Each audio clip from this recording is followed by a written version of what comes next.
अस्सलामुअलैकुम, सुबह खैर। आप देख रहे हैं एक्सप्रेसो, मैं हूँ हिना दिल। उम्मीद है आप खैर खैरियत से होंगे, बड़े अच्छे तरीके से ईद आपने गुजार ली होगी। और फाइनली अब हमारा जो है ना वो कह लें कि अब वीक स्टार्ट हुआ है। अब हमारा आज पहला वर्किंग डे है और जिस तरीके से हमने ईद की खुशियाँ सेलिब्रेट की हैं, दूसरों को याद रखा है, उन खुशियों में इंजॉय किया है, सेलिब्रेट किया है, उसी के साथ अब हम काम का भी बाकायदा उसी तरह से आगाज़ कर रहे हैं, हफ्ते में दाखिल हो रहे हैं। और जिस तरह का आपका फीडबैक था हमारी ईद ट्रांसमिशंस पर, हम आपके बड़े मशकूर हैं। और आप लोगों ने जिस तरीके से अपनी पसंदीदगी का इजहार किया उसके लिए भी आपका शुक्रिया।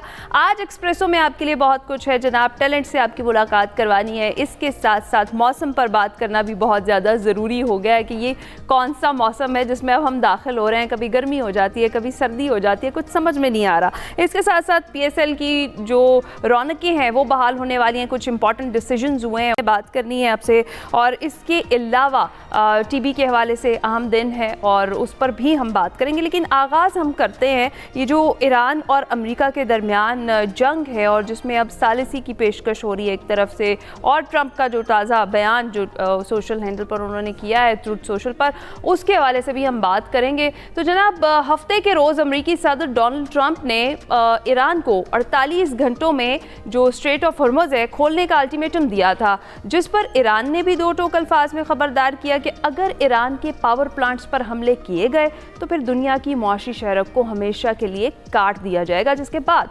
गुज़िश्ता रोज़ अमेरिकी सदर डोनाल्ड ट्रंप का एक बयान सामने आया और उन्होंने ईरान के पावर प्लांट्स पर हमले 5 दिन के लिए मुलतवी करने का ऐलान किया और अमेरिका और ईरान में नतीजा खेज़ मुज़ाकरात का दावा भी कर दिया और तनाज़े के हल की उम्मीद का भी उन्होंने कह दिया। और अमेरिकी सदर डोनाल्ड ट्रंप ने फ्लोरिडा एयरपोर्ट पर मीडिया से गुफ्तगू की और उन्होंने कहा कि लड़ाई के मुकम्मल खात्मे पर ईरान के साथ तामीरी बातचीत हुई। अमेरिकी सदर ने यह भी कहा कि अगर डील हो गई तो ईरानी यूरेनियम को अमेरिकी इस्तेमाल में लाएंगे। और ट्रंप ने जो आबनाए हुर्मुज़ है खोलने के लिए ईरान को 48 आवर्स की डेडलाइन दी थी और आबनाए हुर्मुज़ ना खोलने पर जिस तरीके से कहा गया था कि ईरानी बिजली घरों पर हमले की धमकी थी, वो उनकी जानिब से दी गई। I didn't call, they called. They want to make a deal. And we are very willing to make a deal. It's got to be a good deal. And it's got to be no more wars, no more nuclear weapons. They're not going to have nuclear weapons anymore. They're agreeing to that. We eliminated their Navy, Pete, right? And that's gone. We eliminated their Air Force. We eliminated all of their air defense, everything. We eliminated everything there is to eliminate, and we eliminated them. We eliminated their leaders. We had now Iran has one more opportunity to end its threats to America and her allies. और उधर बरतानवी अखबार financial times ने अपनी report में दावा किया है कि ईरान पर मुसल्लत जंग रोकने के लिए पाकिस्तान का फरीकैन के दरमियान सालिसी में बड़ा अहम किरदार है। और फील्ड मार्शल सैयद आसिम मुनीर ने इतवार को अमेरिकी सदर ट्रंप से बात की है। वज़ीर आज़म शहबाज शरीफ ने ईरानी सदर मसूद पेज़ेश्कियान से बात की है। फाइनेंशियल टाइम्स का अपनी रिपोर्ट में ये भी दावा है कि पाकिस्तान खुद को ईरान के खिलाफ जंग के खात्मे के लिए एक मरकजी सालिस के तौर पर पेश कर रहा है और सीनियर पाकिस्तानी हुकाम तेहरान और अमरीकी हुकाम के दरमियान बैक चैनल्स राबते करवा रहे हैं। वाइट हाउस ने ट्रंप के मुज़ाकरात से मुतालिक बयान की जो तफसीलात हैं वो नहीं बताई हैं। और दूसरी तरफ तर्जुमान दफ्तर ख़ारजा ताहिर हुसैन अंदराबी ने मीडिया के सवाल पर जवाब ये दिया है कि अगर फरीकैन ने इत्तफाक किया तो पाकिस्तान हमेशा मुज़ाकरात की मेज़बानी के लिए तैयार है। तो जनाब, ये है ओवरऑल सिचुएशन, इस पर हमने करनी है बात। हमें ज्वाइन कर चुके हैं डॉक्टर जमील अहमद खान साहब, साबिक सफ़ीर हैं, इसके साथ साथ air commodore retired Khalid Chishti साहब, दिफाई तज्ज़ियाकार हैं। अस्सलाम वालेकुम, good morning to both of you. सबसे पहले डॉक्टर साहब आपसे आगाज़ करती हूँ। जिस तरीके से अभी की जो सिचुएशन बनी है, अमरीकी सदर ने जिस तरह से पहले ऐलान किया कि जो तवानाई तनसीबात समेत तमाम हमले हैं उनको 5 रोज़ के लिए मौखर करते, क्योंकि पहले जब ऐलान किया गया तो ईरान की तरफ से भी जवाब सामने आया और मस्बत पेशरफ्त का भी उनकी जानिब से दावा किया है सदर ट्रंप की जानिब से। तो क्या ये उनका बैकफुट पर जाना कोई मजबूरी हो सकती है या फिर हम इसको कोई दिफाई हिकमत अमली समझें? क्योंकि अमरीकी जो नायब सदर JD वेंस हैं वो अमन मिशंस के लिए अमरीका के खसूसी जो सदारती हैं उनके साथ जो हैं वो इस हफ्ते इस्लामाबाद में ईरानी हुकाम से मुलाकात करेंगे, ऐसा कहा जा रहा है ज़राए के मुताबिक। इस पर क्या डिटेल्स हैं, ज़रा हमें बताएं। बदलते मुहर्रिकात की वजह से डोनाल्ड ट्रंप का ये सबसे बड़ा यू टर्न है। ज़ाहिर है जब जंग का आगाज किया अमेरिका ने, इजराइल ने अमेरिका को मिला के अपने साथ, तो उस वक्त तखमीना ये लगाया गया था, और उससे पहले के तमाम बयानात अगर उसका जायजा लिया जाए तो यही मालूम होता है, यही महसूस होता है कि उनके ऑपरेशनल प्लान में ये बस आनुन फानुन की बात थी। उन्होंने इब्तदाई तौर पर बम्बार्डमेंट करके उनके लीडरशिप्स जो 49 लीडर्स थे उनको शहीद करके और उनके रहबर को शहीद करके ईरान के, उन्होंने सोचा कि वो लोग जो कि दिसंबर और जनवरी में बाहर निकले थे रोडों पर, वो समुंदर की तरह दोबारा फैल जाएंगे, हुकूमत ले लेंगे, हुकूमत चेंज हो जाएगी, रिजीम चेंज हो जाएगी। लेकिन न वो पहले चंद दिनों में हुआ, और आज 24वां रोज है, आज तक उसके कोई आसार नहीं आ रहे, बल्कि ईरान की तरफ से हमलों में नित नए मिसाइल और नई शिद्दत और शिद्दत आती जा रही है। तो जाहिर है उस लिहाज से फिर मुहर्रिकात भी तो तब्दील होते हैं, और यही वजह है कि इन अय्याम का और इन महीनों में सबसे बड़ा यू टर्न ये देखा जा रहा है। लेकिन क्या इस ऑफर को ईरान ने कबूल कर लिया है? क्या ईरान की तरफ से इंदिया दिया गया है? उनके वजारत खारजा की तरफ से तो बयान आया है कि नहीं, हमने मुज़ाकरात का कोई ऐसा सिलसिला नहीं जारी रखा। और इसी तरीके से उनके स्पीकर, ईरान के स्पीकर भी कहते हैं कि जब तक हमारे मुतालबात नहीं माने जाएंगे उस वक्त तक हम तो नहीं। बाकर साहब जो है ईरान के स्पीकर, वो तो कहते हैं कि कोई ऐसी बात नहीं हुई, कोई ऐसी टॉक नहीं हुई। हमारा अपना मानना ये है, जो हालात देखे जा रहे हैं, जो इशारे मिल रहे हैं मुख्तलिफ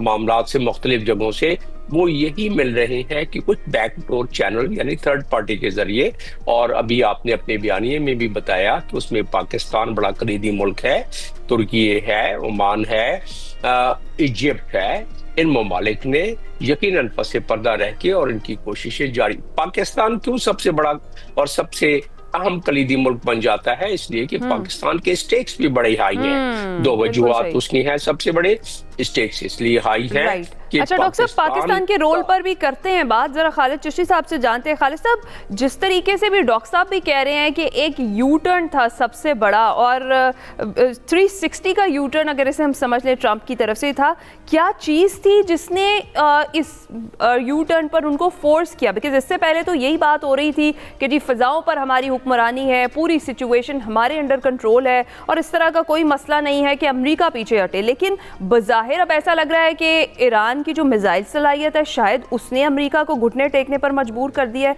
क्या रीजन क्या है इस यू टर्न का? बहुत शुक्रिया है ना, आपने इनवाइट किया, और एम्बेसडर जमील को और आपके व्यूअर्स को भी अस्सलाम वालेकुम। ये जो आप यू टर्न की बात कर रहे हैं तो पहली दफा तो नहीं हुआ। एम्बेसडर साहब बिल्कुल ठीक कह रहे थे, वो तो सीरीज है, लेकिन इसकी जो वजह पर्टिकुलरली है वो मैं शेयर कर लेता हूँ। देखिए, आपने नोट किया होगा कि कुछ दिन पहले उन्होंने खारिज पर हमला किया, जो उनका एक जजीरा जहाँ पर तकरीबन 80% जहाँ से तेल एक्सपोर्ट होता है, और जो 80% तेल एक्सपोर्ट होता है, अमेरिका ने शायद, मेरा ख्याल ये है कि तीसरे हफ्ते जाकर उस पर बमबारी की थी, क्योंकि पहले उसको प्रिजर्व इसलिए करना चाह रहे थे कि ये तो हमें वॉर बूटी के तौर पर मिल जाना है, ये तो माल गनीमत हमारे हाथ आना है, और तेल के रिजर्वायर्स हैं, इतना बड़ा इंफ्रास्ट्रक्चर है, इसको तो हम अपने मकसद के लिए यूज करेंगे और तेल की कीमतें नीचे ले आएंगे। जब उन्होंने 3 हफ्ते बाद फ्रस्ट्रेशन देखी अपनी, वो तो इस लेवल तक पहुंच गए कि वो कोई कामयाबी नहीं हासिल हो रही थी, उन्होंने समझा कि इसको तबाह करते हैं। तो आपने नोट किया होगा कि ईरान ने हिटबैक ऐसी ऑयल रिफाइनरीज पर, इंस्टॉलेशन पर शुरू कर दिया, तो फिर अमेरिका को रोकना पड़ा इसराइल को कि ये ना करे। वो नंबर 1 है।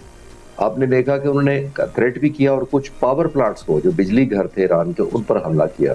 तो ईरान ने कहा कि हम जो कोस्टल एरियाज में जो मिडल ईस्ट के जो मुल्क हैं, जीसीसी के मुल्क हैं, उनके पावर प्लांट्स पर हमला कर देंगे। तो फिर सब कुछ रुक गया। अब रोकने की वजह यह है सबसे बड़ी कि ईरान के बिजली घर तो चले, लोगों के काम आ रहे हैं, एक इंडस्ट्री छोटी मोटी अगर कोई चल रही होगी तो इसके लिए इस्तेमाल हो। सबसे ज्यादा बिजली जो मिडल ईस्ट के मुल्कों को चाहिए, वो इसलिए चाहिए कि उनके वाटर डिसैलिनेशन प्लांट चलते हैं। तकरीबन 70% पानी समंदर का कन्वर्ट सऊदी अरब करता है, तकरीबन 85% जो है वो ओमान करता है, 90% के करीब कुवैत करता है। यानी कि समंदर की पानी को कन्वर्ट करने में, ड्रिंकेबल या यूजेबल पानी को कन्वर्ट करने में इतनी बड़ी परसेंटेज है कुवैत की, ओमान की। तो मैंने चंद मिसालें दी हैं।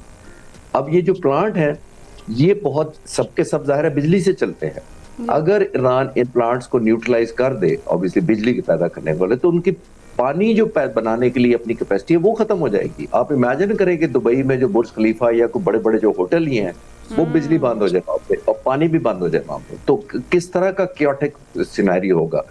815 के करीब डिसैलिनेशन प्लांट इस कोस्टल एरिया पर लगे हुए हैं, जिसको हम ईरान के ऑपोजिट समझे, जो कोस्ट है वहां पर 800। और कोस्ट के करीब क्यों बुलाए जाते हैं? क्योंकि जाहिर है पानी एक्सट्रैक्ट करना होता है समुद्र से। उस पानी को बिजली घरों के जरिए या बिजली के जरिए पंपिंग किया जाता है, पूरे ट्रांसफर किया जाता है पूरे मिडल ईस्ट में। अगर जरा विजुलाइज करें कि बिजली घर नहीं है, ना समुद्र से पानी कन्वर्ट होगा, और सबसे जो खतरनाक बात है, आपको दिलचस्पी लगेगी जिसके अंदर, वो ये है कि इन तमाम मुल्कों के पास वाटर स्टोरेज 4 से लेकर 7 दिन तक सिर्फ मौजूद है। और अबू धाबी सिर्फ शायद वाहिद मुल्क है जिसके पास तकरीबन 40 दिन की पानी की स्टोरेज है यूएई के पास, और बाकी तमाम के तमाम तकरीबन मैंने जैसे अर्ज किया 4 से 7 दिन तक जिनके पास वाटर स्टोरेज है। इसका मतलब ये है कि 4 से 7 दिन बाद, और ये इतने बड़े इंफ्रास्ट्रक्चर हैं कि ये रातों रात आप बिल्ड नहीं कर सकते। अगर सीज फायर भी अगले दिन हो जाए तो फिर भी आपको महीनों लगेंगे इनको रिकवर करने। आई थिंक ये वजह हुई है जो उनको सब कुछ पुल बैक करना पड़ा है, कि ये तो उससे भी ज्यादा खतरनाक है। ठीक है, अच्छा इसी बात को आगे लेकर चलते हैं। डॉक्टर साहब, जिस तरह से खालिद चिश्ती साहब ने एक्सप्लेन किया है, क्या ये एक मेन रीज़न है जिस तरीके से ये हुआ कि अगर अमेरिका अटैक करेगा, ईरान का रद्द-ए-अमल सामने आएगा और फिर जो गल्फ़ का इस पर रिएक्शन होगा वो सब कुछ, या फिर जिस तरह से पहले किया जाता रहा है कि मुज़ाकरात की बात करते हुए भी अटैक कर दिया गया और टाइम शायद गेन किया जा रहा था, अब भी ऐसा हो सकता है? जी हाँ, यही शक शुबात है कि शायद टाइम गेन करने के लिए उसमें चंद उसके हैं दलाइल, वो भी मैं है कि जिस तरह एयर कमोडोर खालिद चिश्ती साहब ने फरमाया है कि ये जो डिसैलिनेशन प्लांट्स हैं, इससे बाकी जो तबाही बर्बादी होनी थी वो तो अपनी जगह पर, क्योंकि पूरे का पूरा ये इलाका, इसमें अमेरिकन इंटरेस्ट भी तो है ना। खलीजी ममालिक से तो उनको पता नहीं कितनी हमदर्दी है। ये तो खैर वक्त ने साबित किया है कि इजराइल को या अमेरिकन को सिर्फ अपने मफाद के अलावा कोई और हमदर्दी नहीं है खलीजी ममालिक से या ओआईसी के ममालिक से, लेकिन उनसे उनके डाटा सेंटर भी इसी दर से ही चलते हैं। उनके मईशत का एक बड़ा हिस्सा इन्वेस्टमेंट इधर इसी खित्ते में है, खलीजी ममालिक में। और दूसरी बात यह है कि उनके बेसिस भी तो है ना, वो भी तो प्यासे मर जाएंगे, वो कहाँ से पानी पिएंगे। तो ये तो एक बात, लेकिन इसके बहुत सारे और मुहर्रिकात हैं।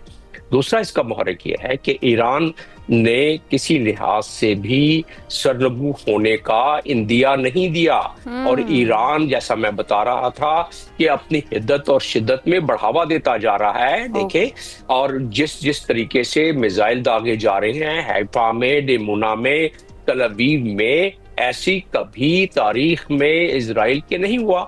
और इजराइल ने पहली दफा ये देखा कि वो मुल्क जिसको वो समझते थे कि 24 घंटों में या 48 घंटों में या 72 घंटों में उसको गिरा देंगे, वो तो बिल्कुल आके खड़ा हुआ है, अपना नुकसान बर्दाश्त कर रहा है। क्योंकि ईरान तो अपनी बका की जंग लड़ रहा है, इजराइल तो अपनी बका की जंग कहता है, लेकिन इजराइल में जो उनकी डेमोग्राफी है वो अपनी बका की जंग क्या लड़ेंगे। उनके कोई लाखों लोग तो फरार हो गए इस जंग में भी, और पिछली जून के जंग में भी फरार होना। टोटल उनकी 70 लाख की तो आबादी है जो जूस की है, और बाकी 20 लाख जो है वहां तो वो फलस्तीनी मुसलमान शहरी हैं उनके। तो वो अगर उनकी आबादी कम हो गई तो कहाँ गया उनका ग्रेटर इजराइल, कहाँ गया उनकी एक्सपेंशन का प्लान, कहाँ गई उनकी ताकत। तो ये दूसरा इसका मुहर्रिक ये है कि ये जो आबनाए हरमुस है और बाबुल मंदाल, अभी तो बाबुल मंदाल को रिजर्व में रखा हुआ है ईरान ने और हौथियों ने। जब चाहा इसको एक्टिवेट कर दिया तो एक और भौचाल, और ईरान को पता है कि किस किस तरीके से क्या एक्टिवेट करना है।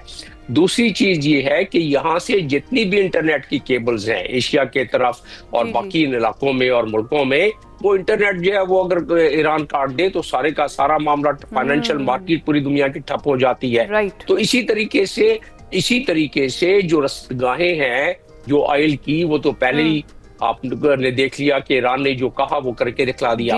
यहाँ एक और मामला आ जाता है, यहाँ मामला ये आ जाता है कि पूरी दुनिया को कम से कम मैंने इसका हर जाविये से कोशिश की है, लीगल फ्रेमवर्क में इसको ढाल कर देखने की कोशिश की है कि ईरान ने कहाँ कहाँ क्या क्या इंटरनेशनल कानून की खिलाफ वर्जी की है। मुझे नजर नहीं आता इसलिए कि ईरान पर हमला हुआ, ईरान ने पे हमला अक़वाम मुत्तहिदा के चार्टर के आर्टिकल 2 की खिलाफ वर्जी हुई, ईरान ने अपना हक इस्तेमाल करते हुए 51 आर्टिकल को इन्वोक करके जवाब दिया।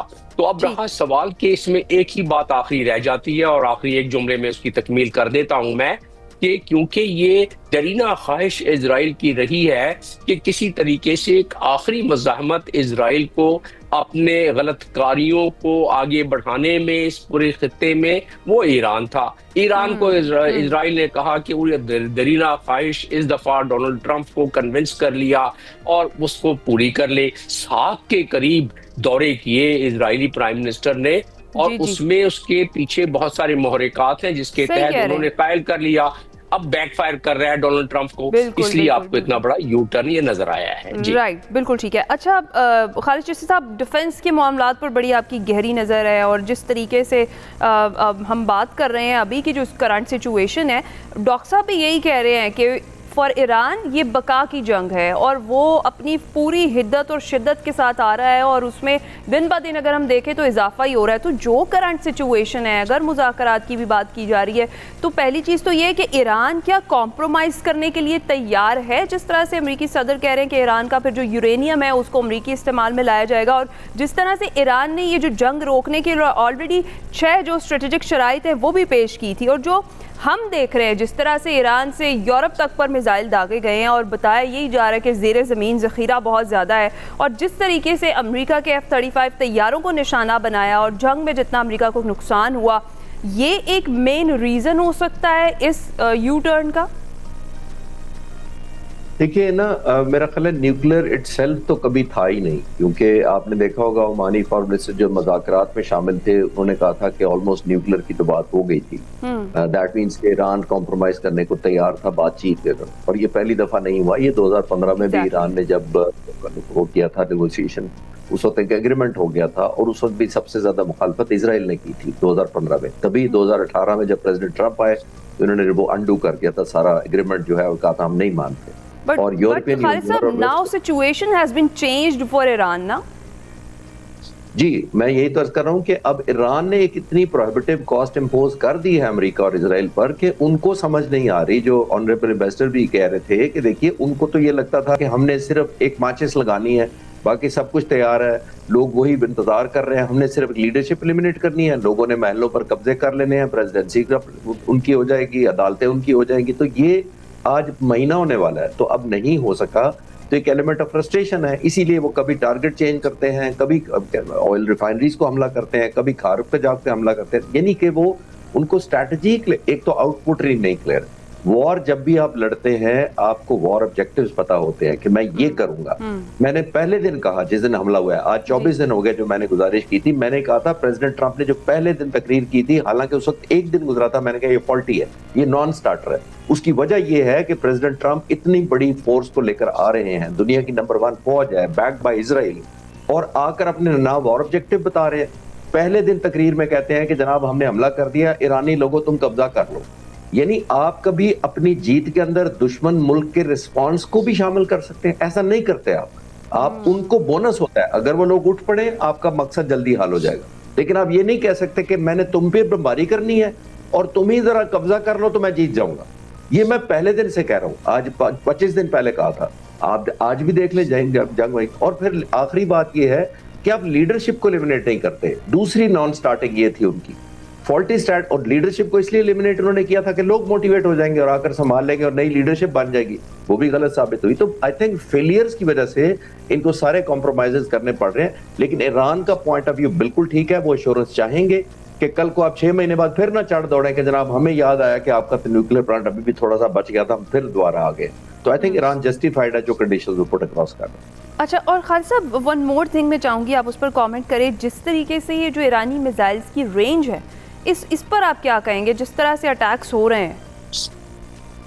जी है ना, तकरीबन 45 सालों से मैं अब क्लोजली फॉलो कर रहा हूँ कि ईरान ने जितने अपने न्यूक्लियर साइंटिस्ट, केमिकल साइंटिस्ट और मेटलर्जी साइंटिस्ट बाहर से अप्रूव कराए हैं और पीएचडी कराई है, उनको पढ़ा है उन्होंने, वो वापस आकर सिर्फ और सिर्फ most of the time technology जो मिसाइल है उसी पर काम कर रहे हैं। आई थिंक सबसे बड़ा आर्सेनल इन मुल्कों में सिवाय रशिया और चीन के अलावा इसके पास है ईरान, और मोस्टली इंडिजीनियस डेवलप्ड है।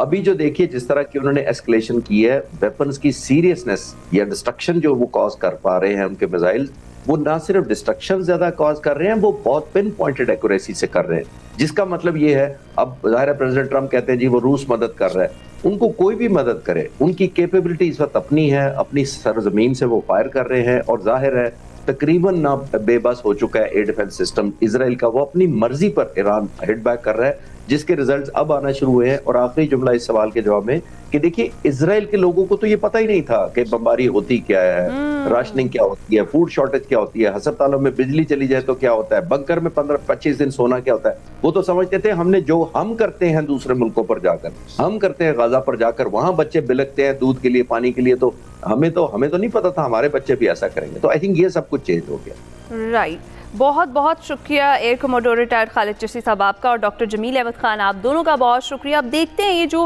हालिया जंग है और ये जो थोड़ी सी जंगबंदी इसको हम कह लें, जिस तरह से सदर ट्रंप की जानिब से ये कहा गया है कि हुई है, ये क्या वाकई टाइम गेन किया जा रहा है या फिर सीरियसनेस है टेबल टॉक के लिए? और पाकिस्तान जिस तरह से हमेशा से ही हम कहते हैं कि अमन पसंद मुल्क है, तो वो अमरीका और ईरान को भी मुज़ाकरात की पेशकश कर रहा है, मुज़ाकरात की मेज़बानी की पेशकश कर रहा है, ऐसी खबरें सामने आ रही है। लेट्स सी कि आगे आने वाले दिनों में सिचुएशन क्या जो है वो रुख इख्तियार करती है। अभी हम जाएंगे छोटी सी ब्रेक पर।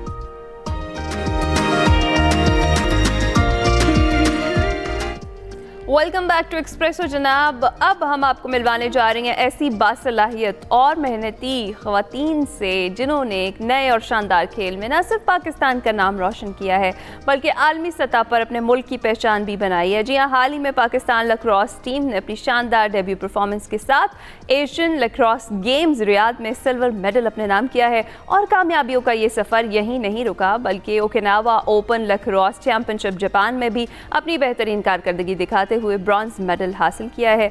मज़ीद ये जो मर्दों और औरतों के दोनों आलमी इवेंट्स थे, इसमें शानदार कारकर्दगी दिखाने वाली जो हीरोज़ हैं, जो टैलेंट है, वो हमारे साथ ही मौजूद हैं। उनके सफ़र की कहानी, उनके चैलेंजेस और वो जज्बा जिसने उन्हें यहाँ तक पहुँचाया, उस पर उनसे बात करते हैं। हमारे साथ Momina Tariq international medal winner मौजूद हैं, इसके साथ साथ मुक़द्दस तारिक हैं इंटरनेशनल मेडल विनर, और इंजीनियर तैफूर ज़रीन जो फाउंडर है लैक्रोस फेडरेशन पाकिस्तान के, वो हमारे साथ मौजूद हैं। सबसे पहले तैफूर, मैं आपसे जानना चाहूँगी, जिस तरीके से आपने लैक्रोस को इंट्रोड्यूस कराया यहाँ पर और उसके बाद फिर जो अब परफॉर्मेंस है लैक्रोस टीम की, उस पर आपको मुबारकबाद बहुत ज़्यादा हम पेश करते हैं। तो कैसा लग रहा है आपको जब इस तरह की ज़बरदस्त परफॉर्मेंस दी है हमारी टीम ने? बिस्मिल्लाहिर्रहमानिर्रहीम, thank you very much ma'am, आप लोगों ने हमें इनवाइट किया। हम सबसे पहले तो आपका शुक्रिया अदा करते हैं, क्योंकि क्रिकेट के अलावा बाकी गेम्स को इतना कवरेज नहीं दी जाती, और आप लोग पहले हैं जिन्होंने हमें मदऊ किया और हमारी गेम को और खिलाड़ियों की अचीवमेंट्स को दुनिया के सामने, पाकिस्तान के सामने लेके आए। जी बिल्कुल, हमने 1.5 साल पहले ही लैक्रोस को पाकिस्तान में इंट्रोड्यूस करवाया था, और उसी में ये बच्चियाँ इन्होंने पहले ही अपने डेब्यू में गोल्ड मेडल हासिल किया था जापान में, और उसके बाद हमने भी सेकंड डेब्यू किया एशियन लैक्रोस चैम्पियनशिप में, जो कि रियाद सऊदी अरब में हुई, जिसमें काफ़ी सारी टीमों ने हिस्सा लिया, और एक रिमार्केबल परफॉर्मेंस इन बच्चियों ने भी दी और लड़कों ने भी दी, और उसमें सिल्वर मेडल हासिल किया। उसके बाद जापान गए, वहाँ पे हमने जो ना तो चैम्पियनशिप में ब्रॉन्ज मेडल हासिल किया।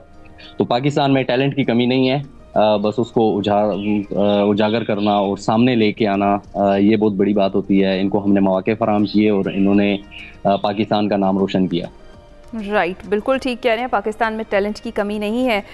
मोमिना और मुक़द्दस भी हमारे साथ मौजूद हैं। सबसे पहले मुक़द्दस, आप बताइए, जिस तरीके से आप लोगों ने ये कामयाबी हासिल की, सबसे पहले तो आपको हम कंग्रेचुलेट करेंगे। मुझे ये बताएं कि पाकिस्तान के लिए मेडल्स जीतकर कैसा लग रहा है, और ख़ास तौर पर उस टाइम जब आप अनाउंस किया गया आपके लिए मेडल, तो आपको कैसा महसूस हुआ? अस्सलाम वालेकुम। सबसे पहले तो आपका बहुत बहुत शुक्रिया कि आपने हमें यहाँ पे मौका दिया। और उस टाइम पे जो हमें खुशी थी कि हम जो पाकिस्तान के लिए मेडल ले रहे थे, वो हम बयान नहीं कर सकते, क्योंकि वो जो एक टाइम था ना, तो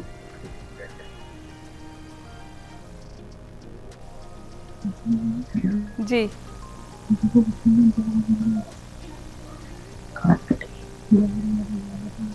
अच्छा, ठीक हेलो? है जी, बिल्कुल आप सही कह रहे हैं कि अल्फाज में वो जो एहसासात हैं उन्हें बयान नहीं किया जा सकता। मोमिना, जिस तरीके से ये कामयाबी आप लोगों ने हासिल की, डेफिनेटली मेहनत इसके पीछे थी। इसके पीछे इम्पॉर्टेंट जो स्ट्रेटजी थी, जो हिकमत अमली थी, वो क्या थी आप लोगों की? अस्सलाम वालेकुम। पहले तो बहुत बहुत शुक्रिया कि आपने हमें इनवाइट किया। जैसा कि सर ने कहा कि यहाँ जो है वो क्रिकेट को ज़्यादा जो है वो प्रमोट किया जाता है, उसको लाइव कवरेज दी जाती है, बाकी गेम्स को जो है वो नहीं पूछा जाता।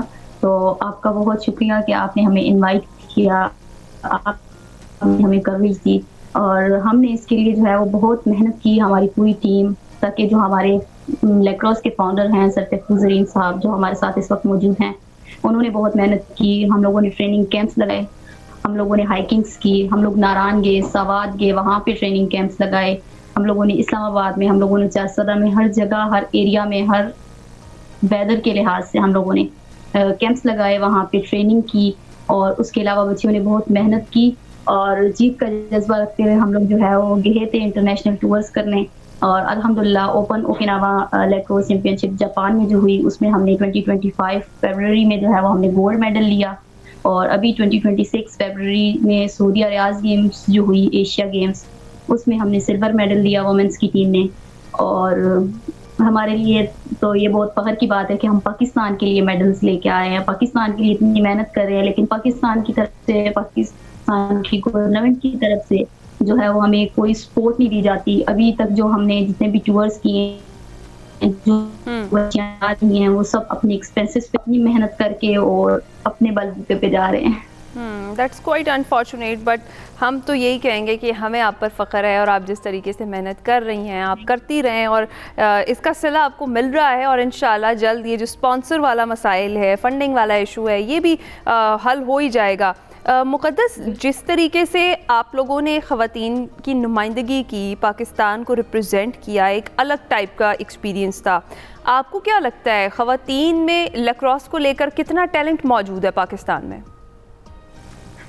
पाकिस्तान में इस टाइम पे बेशुमार टैलेंट मौजूद है, लेकिन हमारे पास वसाइल ना होने की वजह से हमारे पास बहुत कमी है, कि जिसकी वजह से हम आगे नहीं जा पा रहे। क्योंकि हम लोग खुद भी जो है इस टाइम पे इतनी फैमिली इतनी अच्छी नहीं है हमारी, लेकिन फिर भी हम अपना एक जज्बा रखते हुए, मतलब हम गए वहाँ पे, जो हमने एक्सपेंस उठाया वो हमने उधार लिए किसी से, कुछ चीज़ें से अलाउड करके हम गए हैं। तो हर कोई इस तरह नहीं जा सकता, तो उनके ये इश्यूज है, लेकिन जब है सब जाना चाहते हैं कि हम भी पाकिस्तान का नाम रोशन करें। बिल्कुल ठीक, बिल्कुल ठीक है। अच्छा Taifur, this is the major issue I guess कि फंडिंग का बड़ा मसला होता है, स्पॉन्सरशिप के मसाइल होते हैं। कोचिंग के हवाले से भी क्या चैलेंजेस दरपेश रहे आपको? जी मैडम, ये चैलेंजेस तो होते हैं, but when there is a will there is a way. और ना सिर्फ जो ना तो सिर्फ स्पोर्ट्स में, बल्कि पाकिस्तान को मुआशी हालात में हर कदम पे चैलेंजेस का सामना है। बट वही बात आ जाती है, when there is a will there is a way. तो हम इन चीज़ों पे ज़्यादा फोकस नहीं करते। हाँ, तकलीफ़ें, मसले मसाइल होते हैं, बट अब जो फेडरल गवर्नमेंट हमारी चल रही है, और जैसे पाकिस्तान स्पोर्ट्स बोर्ड के नए डीजी साहब और मोहिउद्दीन वानी साहब, और जैसे वो काम कर रहे हैं, तो वी आर होपिंग, उम्मीद है हमें कि खेलों में भी जैसे पाकिस्तान बाकी शोबों में तरक्की कर रहा है, इंशाल्लाह खेलों में भी जल्दी तरक्की करेगा। हाँ, दूसरा सबसे बड़ा मसला यही होता है कि फैमिलीज़ को ख़ास तौर पे फीमेल को लेके बैकवर्ड एरियाज़ में टैलेंट काफ़ी ज़्यादा है, जैसे खैबर पख्तूनख्वा हो गया, बलूचिस्तान हो गया, गिलगित बल्तिस्तान, इंक्लूडिंग गिलगित बल्तिस्तान की 2 बहुत बासलियत ख़वातीन हमारे साथ टीम में शामिल थी, जिन्होंने बहुत अच्छी कारकर्दगी दी। तो उन बच्चियों को फैमिलीज़ के तरफ से काफ़ी इश्यूज होते हैं। फाइनेंशियल इशू तो एक तरफ हो गया, लेकिन फैमिली की तरफ से भी।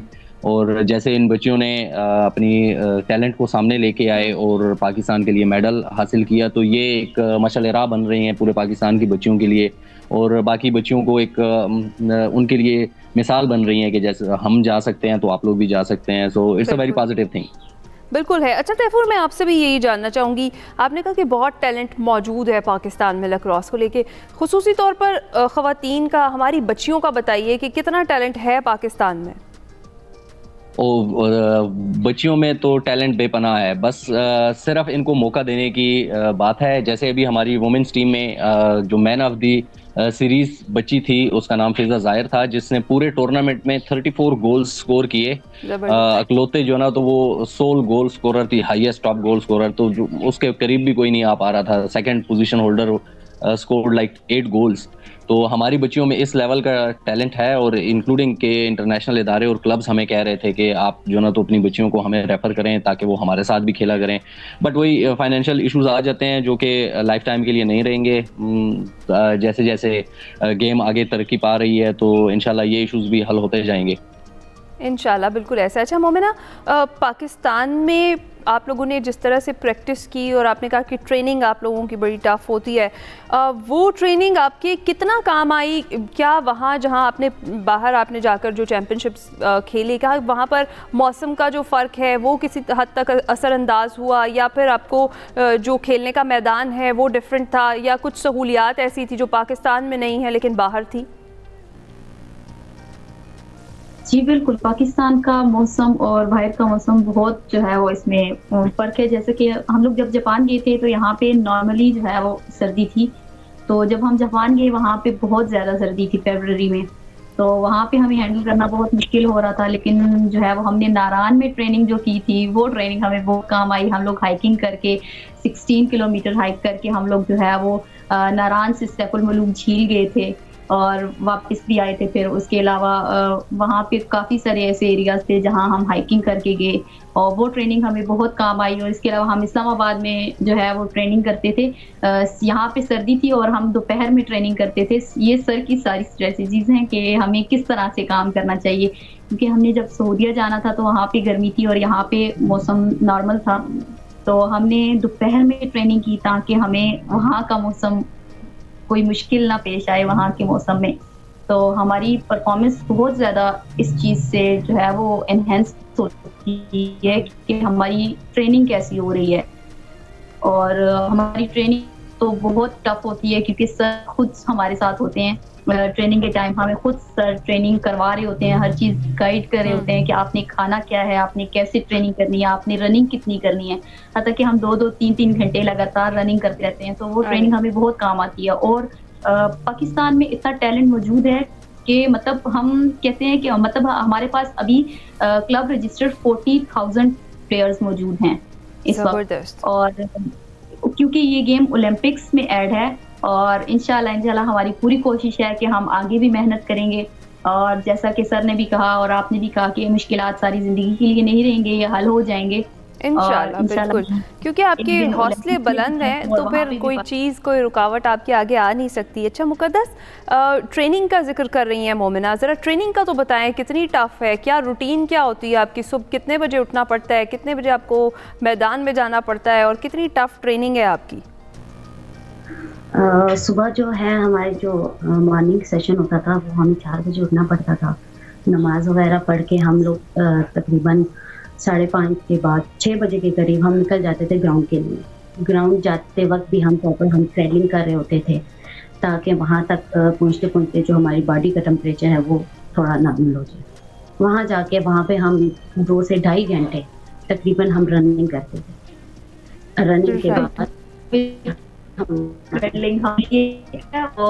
हमें रास्ते में भी लोग देख रहे होते हैं कि जब हम ग्राउंड जा रहे होते हैं तो हम लगातार क्रैडल कर रहे होते हैं। तो उसके बाद रनिंग के बाद फिर अपने सेशन होते हैं, हम वो करते हैं, ट्रेनिंग करते हैं बाल थ्रो वगैरह की। तो मैक्सिमम हमें 2 से 3 बज जाते थे। 3 बजे हम वापस आते होते थे और आके हम लोग थोड़ा टाइम नमाज वगैरह अदा किया थोड़ा सा, और सेकंड टाइम पे शाम के टाइम पे फिर दोबारा शूटिंग की प्रैक्टिस, बैटिंग की प्रैक्टिस और डिफेंस की ट्रेनिंग करने दोबारा फिर जाते थे। आपका इसमें गुजरता है और आई कैन अंडरस्टैंड कि कितनी टफ ट्रेनिंग आप लोगों की होती है। मोमिना, बहुत सारी बच्चियां अब आप लोगों को देखकर मुतासिर होंगी, आप लोगों से इम्प्रेस होंगी और इस तरफ आना चाहेंगी। उन सब बच्चियों के लिए, लड़कियों के लिए ख़ास तौर पर क्या पैगाम है आपका? हम दोनों जो है वो हज़ारा से बिलोंग करते हैं, और हज़ारा से काफ़ी ऐसी बच्चियाँ जो है वो मुझे जो मिलती हैं कॉलेज में, स्कूल्स में जब मैं जाती हूँ, तो मुझे कहती हैं कि मैम आप हमें ट्रेन करें, आप हमें अपनी गेम सिखाएँ, आपकी गेम में बहुत स्कोप है, वो ओलंपिक गेम है, हमें भी इस गेम में लेके आएँ। तो बहुत इंटरेस्टेड है ये गेम। लेकिन हमारे पास मसला ये है कि फैसिलिटीज़ नहीं है, हम उन बच्चियों को कहाँ ट्रेनिंग दें, क्योंकि यहाँ की गवर्नमेंट भी हमारे साथ जो डिस्ट्रिक्ट स्पोर्ट्स हैं वो भी इतना जो है वो नहीं करते ताउन। तो हम अपने बलबूते पे कोई प्राइवेट स्कूल का ग्राउंड ले लिया, या प्राइवेट ऐसे जाके हम लोग वहाँ पे वर्कशॉप्स करवाते हैं, वहाँ से बच्चे हम देखते हैं कि कौन इंटरेस्टेड है, कौन ये गेम अच्छी खेल सकता है, हम वहाँ से फिर बच्चियाँ लेते हैं। जैसे कि सर ने बताया कि जो हाई स्कोरर थी हमारी सऊदीया में फिजा, उसको जो है वो मेरे साथ मेरी टीम मेट थी, मेरी जूनियर थी कॉलेज में। तो उसको पहले मैं इस गेम में आई, मैं जापान गई, वहाँ से वापस आई तो मुझे देख के इनकरेज हुई, फिर उसने मुझे कहा कि मुझे ये गेम सिखाओ। फिर हमने पूरे 1.5 महीने का कैंप लगाया अपने कॉलेज में, तो वहाँ से उसको मैंने ये गेम सिखाई। तो वहाँ से मेरी टीम में से 2 लड़कियां सेलेक्ट हुई थी, मरियम एक थी, लेकिन की वजह से और इसी तरह ही टैलेंट सामने आता है, आप लोगों की मेहनत है, और जो बच्चियां इनको देखकर इम्प्रेस हो रही हैं। जनाब, मैदान खुला है, मौके हैं आपके पास। अलबत्ता ये जो महदूद वसाइल हैं ये आगे नहीं आ सकते क्योंकि हौसले आपके बुलंद है। बहुत शुक्रिया मोमिना तारिक, मुक़द्दस तारिक, आप दोनों का। इसके साथ साथ तैफूर, आपका भी बहुत शुक्रिया। एक्सप्रेसो में वक्त हुआ है छोटी सी ब्रेक का।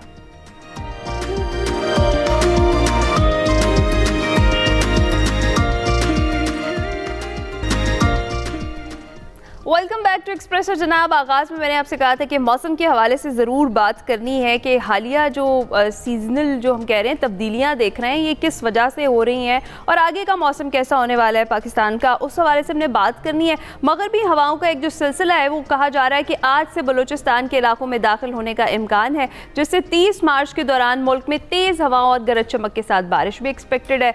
महकमा मौसमियात के मुताबिक जो मगरबी हवाओं का सिलसिला है 27 मार्च की रात शिद्दत इख्तियार कर सकता है, जबकि इस सिस्टम के ज़ेरे असर कराची और हैदराबाद में 25, 26, 27, 28 मार्च को बारिश हो सकती है। इस पर हमने बात करनी है। इरफान वेट साहब, डिप्टी डायरेक्टर महकमा मौसमियात, हमारे साथ मौजूद है। इरफान साहब, गुड मॉर्निंग, बहुत शुक्रिया आपके वक्त का। ये जो नया एक स्पेल है, जो मगरबी हवाओं का सिलसिला है जो दाखिल हो रहा है, इसके तहत कितनी शिद्दत से बारिशें हो सकती हैं और कब तक? देखिए, ये जो अभी सिलसिला आज दाखिल होगा बलूचिस्तान में, ये बलूचिस्तान के जनूबी इलाकों में दाखिल होगा, जिसमें केच, पंजगूर और ग्वादर के इलाके शामिल होंगे, आवारान के इलाके शामिल होंगे। फिर ये शाम रात में आज जो है ना जो बलूचिस्तान के बालाई इलाके होंगे, जिसमें कोयटा, योग, कलात, किला सैफुल्ला, किला अब्दुल्ला, इनमें भी ये बारिश करेगा, और बारखान के इलाकों में भी बारिश होगी। उसके बाद ये हमारे जो बलाई इलाके होंगे, ये 25 और 26 को जब बलाई इलाकों में बारिश करेगा, जिसमें खैबर पख्तूनख्वा के इलाके होंगे और गिलगित बल्तिस्तान और कश्मीर के, इसके अलावा खिता पठवार में भी बारिश हो सकती है। तो जब ये 28 तारीख को जो है ना ये एक्टिव हो जाएगा मजीद, और ये बलूचिस्तान में भी उन तारीखों में बारिश करेगा, सिंध के इलाकों में बारिश करेगा, सिंध के जो कराची समेत जो है ना इसमें बारिश होगी, और ऊपर भी बारिश है। बाज़ इलाकों में मूसलाधार बारिश होगी, ख़ास तौर पे जो बलूचिस्तान के इलाके होंगे और जो बलाई इलाके जिनमें भलाई खैबर पख्तूनख्वा के इलाके हैं, दीर, सवात, कोहस्तान, बटग्राम और चित्राल के इलाके जो होंगे। ओके। और इरफान साहब, क्या फिर हम ये समझें कि जो प्रॉपर गर्मी के आने से पहले ये आखिरी सिलसिला होगा बारिशों का, ये लास्ट स्पेल है, या इसके बाद भी हम एक्सपेक्ट कर सकते हैं? क्योंकि जिस तरीके से वेदर चेंज हो रहा है तो आगे भी इसी तरह के सिलसिले जो हैं वो होते रहेंगे बारिशों के। देखिए, ये जो हमारा मार्च का महीना होता है, इसमें 3 से 4 स्पेल अमूमन आया करते हैं। तो कुछ पिछले सीजन से कुछ सीजन्स की में जो है ना ये मार्च जो है ना हमारा ड्राई चल रहा था, जिसकी वजह से जो है ना आपको टेम्परेचर बढ़े हुए नज़र आ रहे थे। लेकिन जो नॉर्मल पैटर्न है वो 3 से 4 स्पेल मार्च में आया करते हैं। इसी तरह ये आपने देखा, एक स्पेल जो है ना वो पहले आया, अब वो ख़त्म हुआ, ये दूसरा स्पेल शुरू हो गया, एक इससे पहले आया था। तो ये नॉर्मल पैटर्न में जो है ना ये वेदर आ रहे हैं। इसमें टेम्परेचर जो है ना वो यकदम फिर बढ़ता नहीं है। दिन का दर्जा हरारत जो होगा हमारा, वो दिन के दर्जा हरारत वो निस्बतन कम रहेंगे, और इस तरीके से जो है ना आस्ता आस्ता जो है ना इसमें जैसे धूप निकलेगी आपको वो उसमें धूप में शिद्दत भी महसूस होगी। अच्छा, तो इरफान साहब, जिस तरह से सबने जैकेट्स और मफलर्स अपने पैक कर दिए थे और फिर इस जो हालिया बारिशों का जो प्रीवियस जो सिलसिला था उसके बाद फिर दोबारा से सामान अनपैक करना पड़ा, तो क्या मशवरा है लोगों के लिए कि आगे भी ज़रा टेम्परेचर इसी तरह का ही रहने वाला है मार्च में? देखिए, मार्च का महीना तो ऐसे ही गुजरेगा। मार्च के महीने में जो है ना, वो अभी आपको जो है ना कुछ महसूस होगा कि आप ऊपर कुछ पहने, खास तौर पे जो पहाड़ी इलाके होंगे। जो मैदानी इलाके हैं उनमें दिन में जो दर्जा हरारत जरा कम हो जाएंगे, लेकिन वहाँ पर ऐसी सिचुएशन नहीं होगी, एकदम जो है ना वो नहीं, गर्मी नहीं होगी, खास तौर पे इसमें मार्च के महीने में ना। तो उसके बाद ऑब्वियसली जब अप्रैल का महीना आएगा तो आपको थोड़ा सा वो गर्मी की भी महसूस होना शुरू होगी, लेकिन जो वेदर स्पेल्स हैं वो हमारे जो है ना मार्च में ये वाला जो स्पेल है ये काफ़ी अच्छा रहेगा और मौसम को मोतदिल रखेगा। चलें जी, बहुत शुक्रिया। इरफान बेग साहब हमारे साथ मौजूद थे। वो कह रहे हैं कि मौसम मार्च में ऐसा ही रहने वाला, अच्छा और खुशगवार, तो आप परेशान ना हो कि शदीद गर्मी होगी। जनाब एक्सप्रेसो में वक्त हुआ छोटी सी ब्रेक का, अभी वापस आएंगे थोड़ी देर बाद।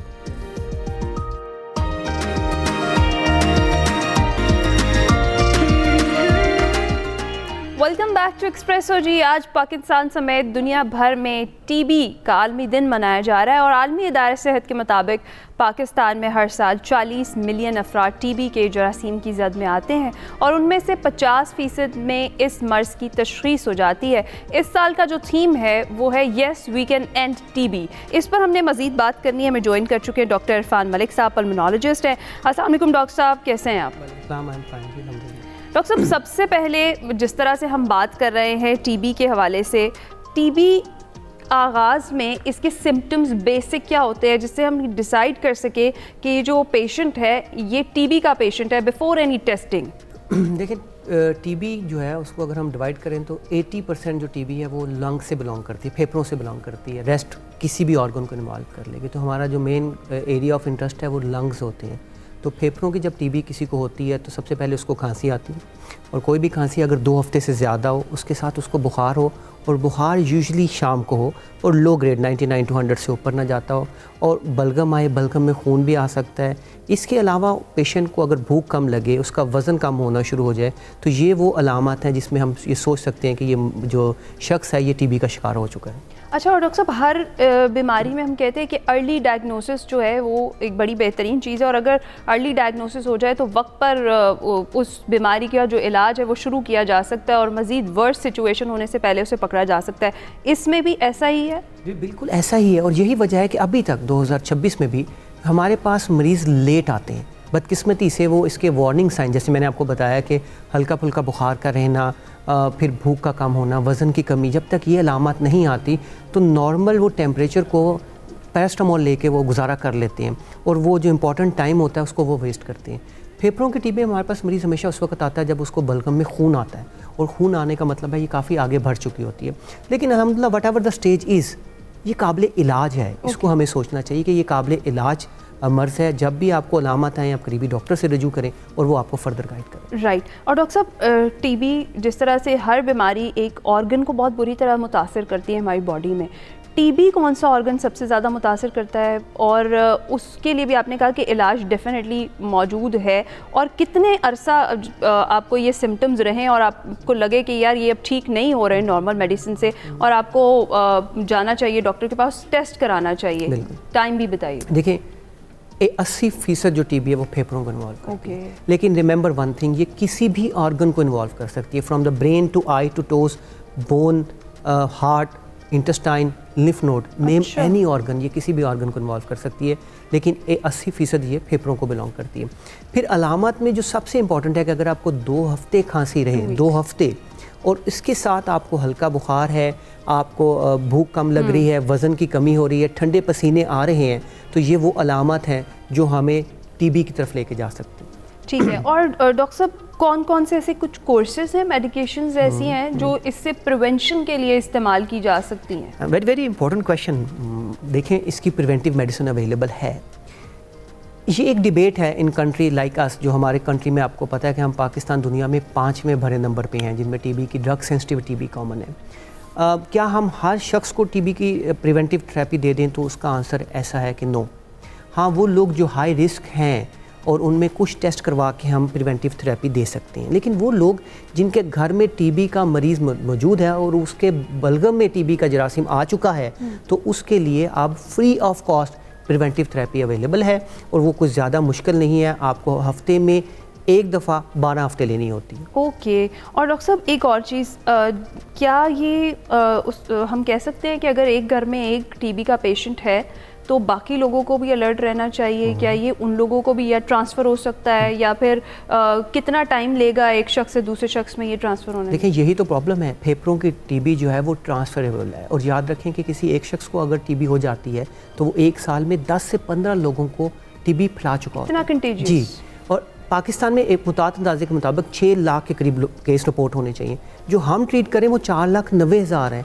वो 1,10,000 जो हैं, जो कि लास्ट टू फॉलोअप हैं या नहीं हमें मिल रहे, वो वही मरीज़ हैं जो हर साल आप अंदाज़ा लगाएं 10 से 15 लाख जो मरीज़ हैं उनको लोगों को वो टीबी का शिकार कर रहे हैं। और यही इस बीमारी के साथ बदकिस्मती है कि वो मरीज़ जो कि अभी तक हमारे उस कैचमेंट में नहीं आ रहे कि जिनका हम इलाज करें। दूसरा प्रॉब्लम ये है कि जिनका इलाज हो रहा है उनमें से भी अक्सर मरीज़ जो हैं वो अपने 2 हफ्ते बाद इलाज कराने के बाद दे फील कि हम ठीक हैं और वो दवाई बंद कर देते हैं, और बदकिस्मती से वो इससे ख़तरनाक टीबी का शिकार हो सकते हैं जिसको हम ड्रग रेजिस्टेंट टीबी कहते हैं, जो भी काबिल इलाज है लेकिन उसका इलाज थोड़ा लंबा चलता है। ठीक है। और जिस तरह से हमने ये टीबी की बात की कि इससे ऑलरेडी आप अर्ली प्रिवेंशन जो है वो करवा सकते हैं, और ये जो ऑलरेडी बीमारी चल रही है इसमें हम होम मेडिकेशंस हमारे लिए हमारे मुल्क में बड़ी आम है कि कुछ भी मसला हुआ है तो फ़लाँ को ये मेडिसिन डॉक्टर ने प्रिस्क्राइब की थी, मुझे भी यही ले लेनी चाहिए। तो इस बीमारी को होम मेडिकेशन या सेल्फ मेडिकेशन कितना ख़राब कर सकती है? देखिए खुशकिस्मती से इसमें अभी कंसेप्ट वो नहीं है। अच्छा। क्योंकि किसी को पहले आपको पता है कि ये बताया जाएगा आपको टीबी है तो मरीज़ आधा रह जाता है, वो तो छुपाता रहता है इस बात को। तो यूजुअली ये एक से दूसरे तक अभी तक इस तरह जो है वो दवाई आपने टीबी के लिए तो दूसरे को दी। I am talking about the viral, हम कहते हैं ना कि अभी डायग्नोज नहीं हुआ टीबी और एक शख्स को सिर्फ सिंपल वायरल इन्फेक्शन होगा और वो मेडिकेशन अगर ले रहा है, या यूजुअली अगर मुझे भी खांसी बुखार है घर में और मेरा कोई टेस्ट नहीं हुआ, मुझे पता नहीं है, तो मैं खुद से कोई मेडिकेशन ज़रूर शुरू करूँगी, क्या वो इस पर बुरा असर डालती है? हाँ, this is another good question. जी, कुछ ग्रुप ऑफ ड्रग्स ऐसी हैं जिसको हम अवॉइड करते हैं कि आपको एंटीबायोटिक के तौर पे नहीं लेना चाहिए। मैं एज अ ग्रुप बताऊंगा तो वो क्विनोलोन्स हैं, क्योंकि वो ड्रग्स हैं जो हमारी टीबी की ड्रग को का बैकबोन के तौर पे यूज़ करते हैं। तो कोई भी जो एंटीबायोटिक आप ले रहे हैं, यूजुअली डॉक्टर के माइंड में ये बात होती है तो वो कोशिश करता है वो एंटीबायोटिक दे जो कि टीबी में इस्तेमाल नहीं होती। सो नॉर्मली हम लोग बड़ा इस ग्रुप को लेते हैं। कोई भी आपको प्रॉब्लम हो तो आप वो लीवोफ्लॉक्सासिन हमारा ग्रुप है, मॉक्सीफ्लॉक्सासिन ग्रुप है, ये इस्तेमाल करते हैं जो कि हम टीबी में भी यूज़ करते हैं, तो इसको अवॉइड किया जाना चाहिए। अच्छा, और डॉक्टर साहब जब एक पेशेंट डायग्नोज हो गया है टीबी का, तो घर में भी कुछ ऐसे प्रिकॉशनरी मेजर्स हैं जो करने पड़ेंगे फैमिली को भी ताकि एहतियात और वो पेशेंट भी अर्ली रिकवर हो? This is very very important because TB का मरीज़ का जो हम देखें डर पिछले 15 साल से, तो 10-15 साल से तो हम भी प्रैक्टिस कर रहे हैं, इसका नाम अभी भी एक टैबू। अगर हमने कह दिया कि आपको टीबी है तो मरीज़ जो है वो एक्सेप्ट नहीं करता। और थोड़ी सी हमारी सोसाइटी में अभी भी बदकिस्मती ये है कि वो समझता है कि इसको टीबी होगी तो इसके साथ खाना पीना भी जायज़ नहीं है, विच इज़ एब्सोल्युटली रॉन्ग। ऐसा नहीं है। अगर आपको टीबी ऐसी है कि आपके बलगम में टीबी के जरासीम आ रहे हैं तो सिर्फ वन प्रिवेंशन इज़ कि आप मास्क पहन लें, और ये मास्क बाय द वे आपने 14 दिन के लिए पहनना है। जब आप टीबी का इलाज शुरू करेंगे तो 14 दिन बाद आप as normal as we are हैं, तो आपको परेशान होने की ज़रूरत नहीं है। सो इतनी एहतियात आपने करनी है कि आपको मास्क पहन लेना चाहिए, और जनरल एहतियात जो हम ऑलरेडी आप लोगों के तवज्जुह से बता चुके हैं लोगों को कि प्लीज़ हैंड हाइजीन का ख्याल रखें, हाथ की सफाई का ख्याल रखें, और कफ एटिकेट्स को समझें। कफ एटिकेट डजंट मीन कि आपने अपने हैंड पे कफ किया, आपको कफ अपनी एल्बो पे करनी होती है। इस चीज़ को हम अपनी सोसाइटी में इनकॉर्पोरेट करें। मास्क पहने, अगर टीबी डायग्नोज हो चुकी है उसका इलाज करें, और 14 दिन बाद आप as normal as we are. जैसे कोविड में हमने इतने दिन का। अच्छा, जो आपने बात की कि खाना पीना मना हो जाए, तो बहुत सारी जगहों पर इट्स वेरी अनफॉर्चुनेट कि अगर पेशेंट डायग्नोज हो गया टीबी का, उसका बिस्तर, उसके बर्तन, उसकी हर चीज़, मेरा ख्याल है वो उस बीमारी से उतना नहीं गिरता है जितना उसे ये हमारा सोसाइटी में जो बिहेवियर है वो ख़राब कर देता है। बिल्कुल आपने ठीक है, इस वजह से वो नहीं बताता। यही वो वजह है कि जब आप स्पेसिफिकली बिलीव मी, जब हम किसी यंग फीमेल को ये बात बताते हैं ना, अनमैरिड को, तो उसकी जो माँ है वो मर जाती है कि डॉक्टर साहब टीबी क्या होगा, आगे क्या है, फलां क्या है। तो कुछ बीमारी हमारी रेस्पिरेटरी डिजीज़ की बदकिस्मती से अभी तक ऐसी हैं जिसको हमें बताते हुए बड़ा एक आप समझ लें कि एक प्रॉपर वे से बताना होता है। एक टीबी और एक दमा, ये दोनों चीज़ें जो हैं ये अभी तक हमारी कौम एक्सेप्ट नहीं कर पाई। लेकिन टीबी काबिल इलाज मर्ज़ है, इस पे हम इतना कॉन्फिडेंटली कह सकते हैं। इसका टेस्ट, इसकी medicine free of cost across Pakistan available है, in any government and any private setup ये अवेलेबल फ्री ऑफ कॉस्ट है। तो इसमें तो ये प्रॉब्लम नहीं होनी चाहिए। आपको टेस्ट करवाना चाहिए जब आप में सिम्टम है, और इसका इलाज जितनी देर तक डॉक्टर रिकमेंड करता है उसको बिला नागा यूज़ करना। अच्छा, और डॉक्टर साहब प्रेगनेंसी में भी बहुत सारी ख़वातीन इसका शिकार हो जाती हैं, तो उनके लिए क्या होता है? क्या उनकी मेडिकेशन डिफरेंट हो जाती है? क्योंकि उस दौरान में वैसे भी आपको बहुत सारी दवाइयाँ नहीं दी जा रही होती खाने के लिए, इस्तेमाल के लिए, तो उस दौरान में क्या मेडिकेशन डिफरेंट होती है? क्या कोर्स डिफरेंट होता है? उससे कोई फ़र्क पड़ता है माँ और बच्चे की सेहत पर? बिल्कुल नहीं। देखें, हमारा प्राइमरी एम ये होता है we have to save the mother, ठीक है, और कुछ इससे कोई फ़र्क नहीं पड़ता। अगर आप प्रेग्नेंट भी हैं तो आपकी मेडिसिन वही रहती है, ड्यूरेशन भी वही रहता है, और सक्सेस रेट भी वही रहता है। सक्सेस रेट 90% प्लस है। 90% ह्यूज नंबर है, 94 टू बी एग्जैक्ट। तो ये काबिल इलाज मर्ज़ होता है, इर्रिस्पेक्टिव आपके पास पेशेंट का। राइट। और डॉक्टर साहब, इसके लिए ख़ुसूसी तौर पर आपको क्या लगता है कि अवेयरनेस कितनी ज़्यादा ज़रूरी है सोसाइटी में, कि जो जिस तरह से आपने बार बार जोर देकर कहा कि टीबी एक काबिल इलाज मर्ज़ है, इस चीज़ को आम करना कितना ज़्यादा ज़रूरी है ताकि लोग इसको एक नॉर्मल बीमारी की तरह लें, और उसके बाद जो जिस तरह से प्रॉपर एक बीमारी की टेस्टिंग होती है, मेडिकेशन होती है, या क्वारंटीन का जो टाइम होता है, उसके बाद आप रिकवर हो जाते हैं? देखिए, अवेयरनेस का ही कमी है। बदकिस्मती से ये है कि मैं ये समझता हूँ कि गवर्नमेंट ने हर महाज पे अच्छा काम कर रही है as for health sector is concern, लेकिन आपने कोई चेस्ट रिलेटेड इंस्टीट्यूट बनते देखा? Institute of cardiology is here. तो टीबी रिलेटेड भी हमारा काम बहुत होना चाहिए। टीबी जो है ये मदर है, बहुत सी डिजीज़ के साथ अटैच्ड है, तो लोगों में अवेयरनेस देनी चाहिए। बार बार ये जो आप प्रोग्राम हम वर्ल्ड टीबी डे पे ऑब्जर्व करें, ये प्रोग्राम हमें मल्टीपल टाइम करना चाहिए। टीबी अभी भी एक हमारा टैबू है, और अभी भी आप देखें Quaid-e-Azam unfortunately died because of TB, और अभी भी हम 5वें नंबर पे हैं। ठीक है, उसकी एक वजह, बड़ी कॉमन वजह गुर्बत भी है, लेकिन अवेयरनेस एक मेजर रोल प्ले करता है। बिल्कुल करता है। और डॉक्टर साहब, इन दी एंड में चाहूँगी, ये तो आपने कहा कि अवेयरनेस जो हमने अपने लेवल पर क्रिएट करनी है, ये जो गवर्नमेंट की ड्यूटी है, वो एज एन इंडिविजुअल सोसाइटी में कुछ हम सबकी रिस्पॉन्सिबिलिटीज़ हैं। ख़ास तौर पर ये कि एक तो हैंड हाइजीन दोबारा ज़रा वो बावर करवा दीजिए, और दूसरा ये कि अपने इर्द गिर्द का जो माहौल है उसे साफ़ रखना, ख़ास तौर पर इस वक्त जब हम जिस तरह से हम स्मॉग का सामना कर रहे हैं, वेदर बड़ी जल्दी चेंज हो रहे हैं, उसमें कितना ज़्यादा इंपॉर्टेंट है, और हम सबकी इंडिविजुअल रिस्पॉन्सिबिलिटीज़ क्या है? देखें, कोविड से हमें बहुत कुछ चीज़ें सीखने को मिली, और हमने वो प्रैक्टिस की। मास्क का पहनना जब हम बाहर जा रहे हैं, मेरे ख्याल में इसको मैंडेटरी कर लेना चाहिए, स्पेसिफिकली वो जो हाई रिस्क ग्रुप है, और अपने साथ खुद ज़्यादती ना करें। ये जो स्मोकिंग है, ये जो वेपिंग है, प्लीज़ इसको बंद करें। ये आपकी इम्यूनिटी भी कम कर रही है, ये आपके लंग को वीकन भी कर रही है। और फिर अपना माहौल तो ज़ाहिर बात है आप लोग साफ़ करें, बच्चों को बताएं कि कफ कैसे करते हैं, और हैंड हाइजीन कितनी इंपॉर्टेंट है। खाना खाने से पहले, खाना खाने के बाद, बाहर आने के बाद जब आप आते हैं, और ये आपने अपने बच्चों को सिखाना है, तभी हम इन बीमारियों से बच सकते हैं। बिल्कुल, बहुत शुक्रिया डॉक्टर इरफान मलिक साहब हमारे साथ मौजूद थे। टीबी के आलमी दिन पर हम बात कर रहे थे, और जिस तरह से डॉक्टर साहब ने कहा कि एज एन इंडिविजुअल हमारी रिस्पॉन्सिबिलिटीज़ बहुत ज़्यादा है, उनको हमने ज़रूर उन पर अमल करना है, और ख़ास तौर पर हैंड हाइजीन जो है इसका ख्याल बहुत रखना है। और आखिरी चीज़ ये कि टीबी जो है एक काबिल इलाज मर्ज़ है, इसको एक टैबू नहीं रहना चाहिए। इसके हवाले से जो अवेयरनेस है जितनी फैलाई जाए वो उतनी ज़्यादा ज़रूरी है। अर्ली डायग्नोसिस के बाद आपका इलाज बड़े आराम से हो सकता है, आप रिकवर कर सकते हैं। 14 दिन आप मेडिकेशन लेंगे, और उसके बाद अगर आप इसको वर्स करके जाते हो तब भी इलाज मुमकिन है, परेशानी की कोई बात नहीं है। हम जाएंगे एक छोटी सी ब्रेक पर।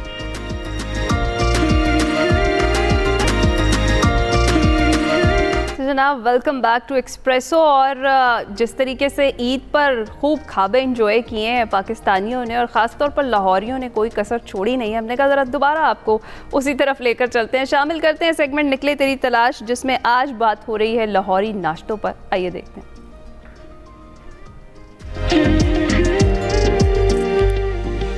अस्सलाम वालेकुम नाज़रीन, मैं वक़ार अहमद और आप देख रहे हैं निकले तेरी तलाश में। निकले तेरी तलाश में मैं मुस्तनसिर हुसैन तार साहब हमारे साथ हैं। और तार साहब, आपसे जो आज मेरा सवाल है वो लाहौरी नाश्ते के हवाले से है।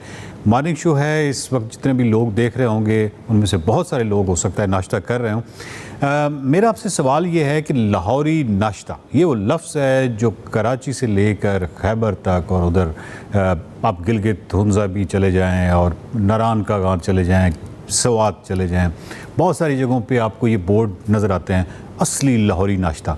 मेरा आपसे सवाल ये है कि ये असली लाहौरी नाश्ता है क्या? ये दरअसल कुछ भी नहीं है। अच्छा। ये कमर्शलिज्म। सही। मतलब मैं अब नाम नहीं लूँगा, मुख्तलिफ जो अब पैटर्न बन गए कि फ़लाँ खान की बेकरी और फ़लाँ मछली फ़रोश और फ़लाँ, ये हो गए फ्रेंचाइज। चुनाचे नाम बिकता लाहौर का। यानी आप मशरक़ी पंजाब के अभी मतलब के गाने सुने तो उनमें लाहौर का तज़किरा ज़रूर आएगा कि लाहौर दियाँ वालियाँ, या पता करो केड़े पिंड दिया केड़े शहर दिया लगदी लाहौर दिया। Lahore is a symbol of beauty and culture. चुनाचे लाहौरी नाश्ता कुड मीन एनीथिंग, लेकिन ओवरऑल अगर आप अंदरूनी शहर जाएं, मतलब आप ये जानते होंगे कि आज से 400 साल पहले यहाँ आलू भी नहीं था और टमाटर भी नहीं था, इसके बगैर खाने पकते थे। तो इसलिए वो चेंज होता रहता सिस्टम जो है। लाहौरी नाश्ता बुनियादी तौर पे हलवा पूड़ी है, हरीसा है, वो भी अमृतसर से आया या कश्मीर से आया, क्योंकि लाहौर एक मल्टाई कल्चरल शहर था।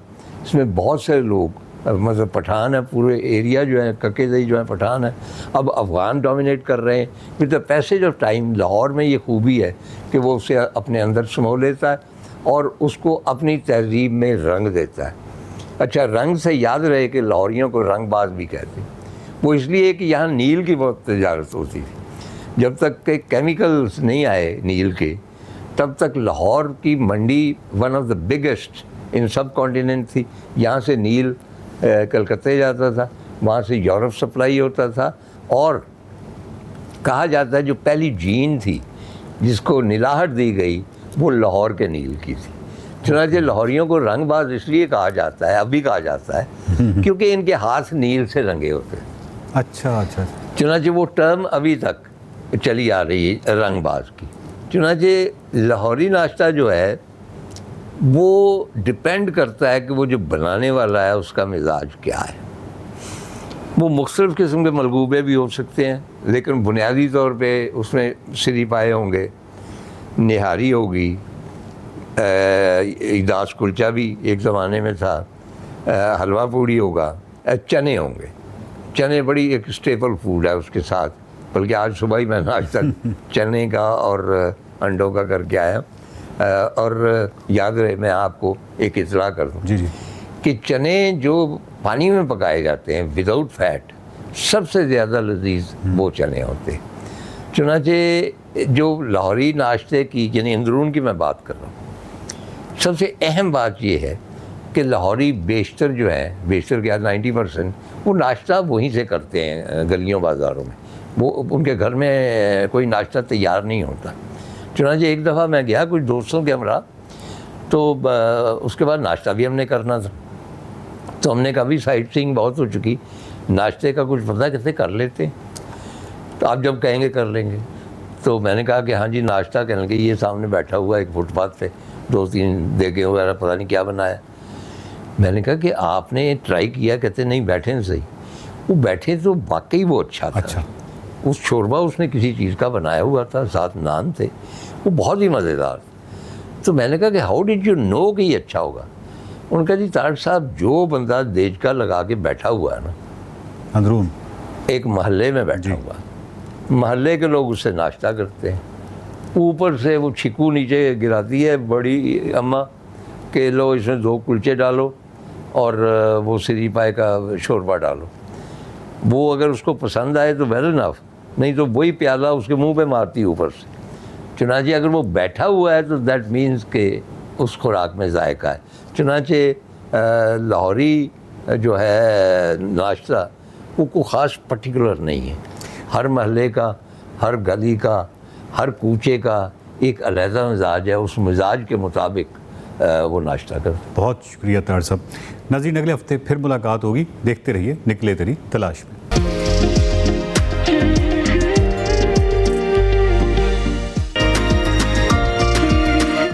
वेलकम बैक टू एक्सप्रेसो जी। अब कुछ बात कर लेते हैं पाकिस्तान सुपर लीग की। तो पीएसएल के 11वें सीज़न का आगाज़ 26 मार्च को लाहौर में होगा। सिर्फ 2 दिन बाकी रह गए हैं।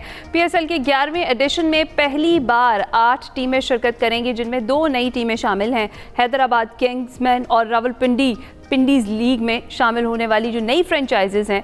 और PSL 11 को एनर्जी क्राइसिस की वजह से 6 की बजाय 2 शहरों तक अब महदूद कर दिया गया है और इफ्तिताही तकरीब भी अब नहीं होगी। चेयरमैन PCB मोहसिन नकवी ने लाहौर में प्रेस कॉन्फ्रेंस की और उन्होंने कहा कि सूरत हाल के पेश नज़र वज़ीर-ए-आज़म ने किफ़ायत जारी इक़दामात का ऐलान किया था, जिसके बाद फिर PSL को 2 शहरों यानी लाहौर और कराची तक सिर्फ महदूद कर दिया गया है।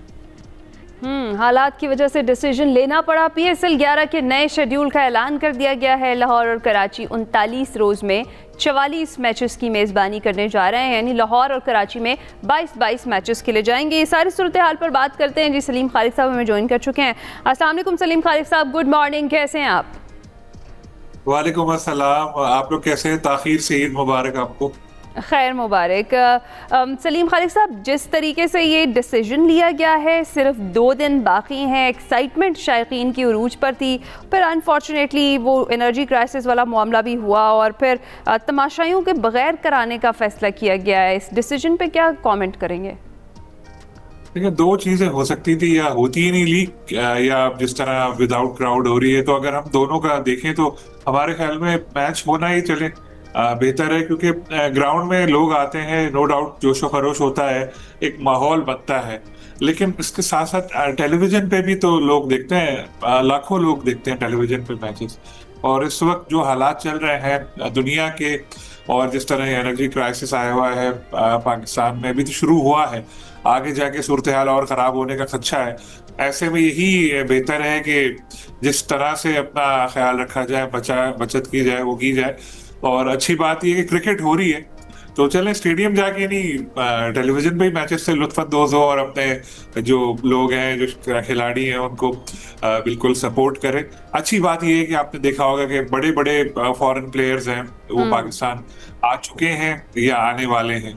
यानी लीग उसी तरह होगी, और जिस तरह आपने बताया 2 नई टीमें भी आ गई हैं, मैचेस भी बढ़ गए हैं, तो एक्साइटमेंट ज्यादा होगी। क्राउड के ना होने का एक माइनस पॉइंट है, लेकिन प्लस पॉइंट भी बहुत ज्यादा है इसमें। अच्छा सलीम खान साहब, ठीक है, अगर जो सिचुएशन हमें लग रही है, जो वॉर सिचुएशन है, शायद वो अगर सेटल डाउन हो जाती है, अभी तो 2 दिन हैं, तो क्या ये डिसीजन जो है इसमें कोई तब्दीली एक्सपेक्ट कर सकते हैं शायकीन? बिल्कुल ऐसा हो सकता है, क्योंकि इवेंट तो काफी दिन चलेगा और हालात अगर बेहतर हुए तो उसके बाद बिल्कुल चेंज हो सकता है। लेकिन फिलहाल तो ऐसा ही है कि विदाउट क्राउड मैच हो रहे हैं, और कराची और लाहौर 2 जगह ही है। वैसे तो कराची में बहुत कम मैच थे, अब बहुत ज्यादा हो गए, लेकिन जाहिर है उसका फायदा यूं नहीं है कि क्राउड है ही नहीं, तो टेलीविजन जो ऑडियंस है उनके लिए है। लेकिन बात वही आ जाती है कि बहुत ज्यादा ड्रामेटिकली चेंजेस आए, वॉर रुक जाए और सारा ये जो ऑयल वगैरह के जो तरसील है वो सिस्टम अच्छा हो जाए, उसके बाद कहीं जाके शायद PCB सोचे। लेकिन इसमें सब टाइम टेकिंग ये सारा प्रोसेस है, देखते हैं आगे क्या होता है। होप फॉर द बेस्ट इंशाल्लाह। लेकिन सिचुएशन सेटल डाउन होने में भी 4-6 माह लग जाते हैं। लेट्स सी कि क्या बनता है। अच्छा सलीम खालिक साहब, कितना खुशाइंद है PSL 11 का इस तरह से निकात, जिस तरह से हम बात कर रहे हैं कि 8 टीमें हो गई हैं, ज़्यादा मैचेस होंगे, ज़्यादा इंटरनेशनल प्लेयर्स और जो कोचेज़ हैं वो उनकी बड़ी तादाद पाकिस्तान ऑलरेडी पहुंच भी चुकी है, आ भी रहे हैं, तो पाकिस्तान की क्रिकेट के लिए कितना खुशाइंद है? बहुत अच्छा है, बहुत ज़बरदस्त है, क्योंकि एक तो PSL अब बढ़ चुकी है, 2 टीमें, जिससे मैंने कहा था मैच भी बढ़ गए हैं। फिर इस दफ़ा हम देखें तो ज़्यादा बड़े फॉरेन प्लेयर्स यहाँ पे आ रहे हैं। अगर हम कोचेस में भी देखें तो कोचेस में भी बड़े नाम आ रहे हैं। तो और जो 2 नई टीमें ज़ाहिर बड़ी हैं, उनकी वजह से मज़ीद प्लेयर्स इंडक्ट हुए हैं PSL में। और फिर जिस तरह इस दफ़ा ऑक्शन हुआ प्लेयर्स के लिए, उससे प्लेयर्स को फ़ायदा भी हुआ, सबके पैसे जो उनके मुआवजे कहाँ से कहाँ पहुँच गए। PCB ने बड़ी महंगी टीमें बेची, तो PCB की भी बहुत ज़्यादा खजाने में इजाफा हुआ। ब्रॉडकास्ट राइट अच्छी कीमत पे बिकी। अगर हम देखें ओवरऑल तो सारी चीजें पॉजिटिव वेज में ही जा रही हैं। अच्छा ही हुआ है और अच्छी बात है PSL आगे बढ़ रही है, क्योंकि हमको अपने कदमों पे खड़े रहने की जरूरत है, PCB को भी, क्योंकि ICC की आमदनी पर हमेशा इन्हिसार किए नहीं रहा जा सकता। अब अच्छी बात यह है कि PCB के पास ये दूसरा जो चीज है PSL, जिससे सबसे ज्यादा पैसे PCB को मिलते थे, अब वहां से और ज्यादा आमदनी आ रही है। क्रिकेटिंग लिहाज से भी देखें तो इसका फायदा है, और वैसे अगर हम देखें फाइनेंशियल लिहाज से तो उसका भी PCB को और प्लेयर्स को फायदा हुआ। अच्छा, तो सलीम खान साहब, रेवेन्यू जनरेशन की ही बात करते हैं तो ये जो एक डिसीजन लिया गया है, इससे डेफिनेटली फ़र्क तो पड़ेगा। आप बात कर रही हैं कि खाली ग्राउंड में मैच कराने का? जी, शायकीन के ना होने से। बिल्कुल, रेवेन्यू तो आ रहा है ना, रेवेन्यू आ रहा है, सिर्फ एक जगह पे लग जाएगा क्रॉस, वो है गेट मनी, जो शायकीन के आने से पैसे मिलते हैं। वो जाहिर है कि वो भी एक बहुत बड़ा ह्यूज लॉस होगा, क्योंकि इतने सारे 41 मैच, और जब पाकिस्तान में मैच होते हैं तो कराची को छोड़ के बाकी सेंटर्स में तो लोग आते हैं मैच देखने के लिए, और ग्राउंड पूरे भरे होते हैं, तो अच्छा खासा पैसा आता है। लेकिन ये पीसीबी ने ये बोझ अपने ऊपर लिया है, और पीसीबी ने फ्रेंचाइज को कहा है कि वो कॉम्पनसेट करेगा जो इसकी गेट पर।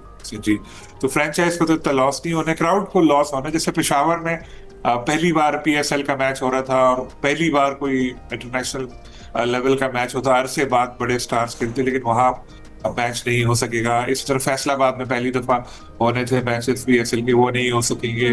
तो ये कुछ इस तरह के तो लॉसेस हैं। जैसे लाहौर में अतराफ के एरिया से भी लोग जाते थे मैच देखने के लिए, और एक जबरदस्त माहौल बनता था। कराची में कम लोग आते थे, लेकिन जितने लोग आते थे एंजॉय करते थे। मुल्तान में, पिंडी में भी यही सिचुएशन थी। तो वो लोगों को तो मायूसी का सामना करना पड़ेगा, लेकिन हमको ग्राउंड रियलिटीज भी देखने चाहिए कि इस वक्त जो हालात चल रहे हैं दुनिया के, और जिसका पाकिस्तान पे भी इफेक्ट होना शुरू हुआ है, तो उसको देखते हुए तो यही एक राह थी। क्योंकि आगे जो सीरीज है बड़ी पाकिस्तान की इंपॉर्टेंट सीरीज है, अगर जिम्बाब्वे या श्रीलंका, बांग्लादेश से मैच होते तो हम उनको कह देते कि यार आगे बढ़ा लो, हमें पीएसएल कराना। अब हम इंग्लैंड को थोड़ी कह सकते हैं कि भाई तुम अपनी सीरीज आगे बढ़ाओ, हमें पीएसएल कराना। तो 2-2 साल पहले शेड्यूल बना के बैठे होते। Exactly. Well, that's quite unfortunate, but still we are hopeful कि मैचेस हो रहे हैं, पीएसएल हो रहा है, और शायकीन डेफिनेटली टीवी स्क्रीन्स पर एंजॉय कर सकते हैं। एक और चीज़ सलीम खालिक साहब, जिस तरह से चेयरमैन पीसीबी ने पीएसएल 11 से जो दस्तबरदार खिलाड़ी हैं उनके खिलाफ भी कार्रवाई का ऐलान कर दिया, और वो ये कह रहे हैं कि कुछ जो खिलाड़ी हैं वो अलग हुए हैं लीग से, और दीगर लीग्स, ख़ास तौर पर जो इंडियन प्रीमियर लीग है IPL, उसमें शामिल हुए हैं। क्या कहेंगे?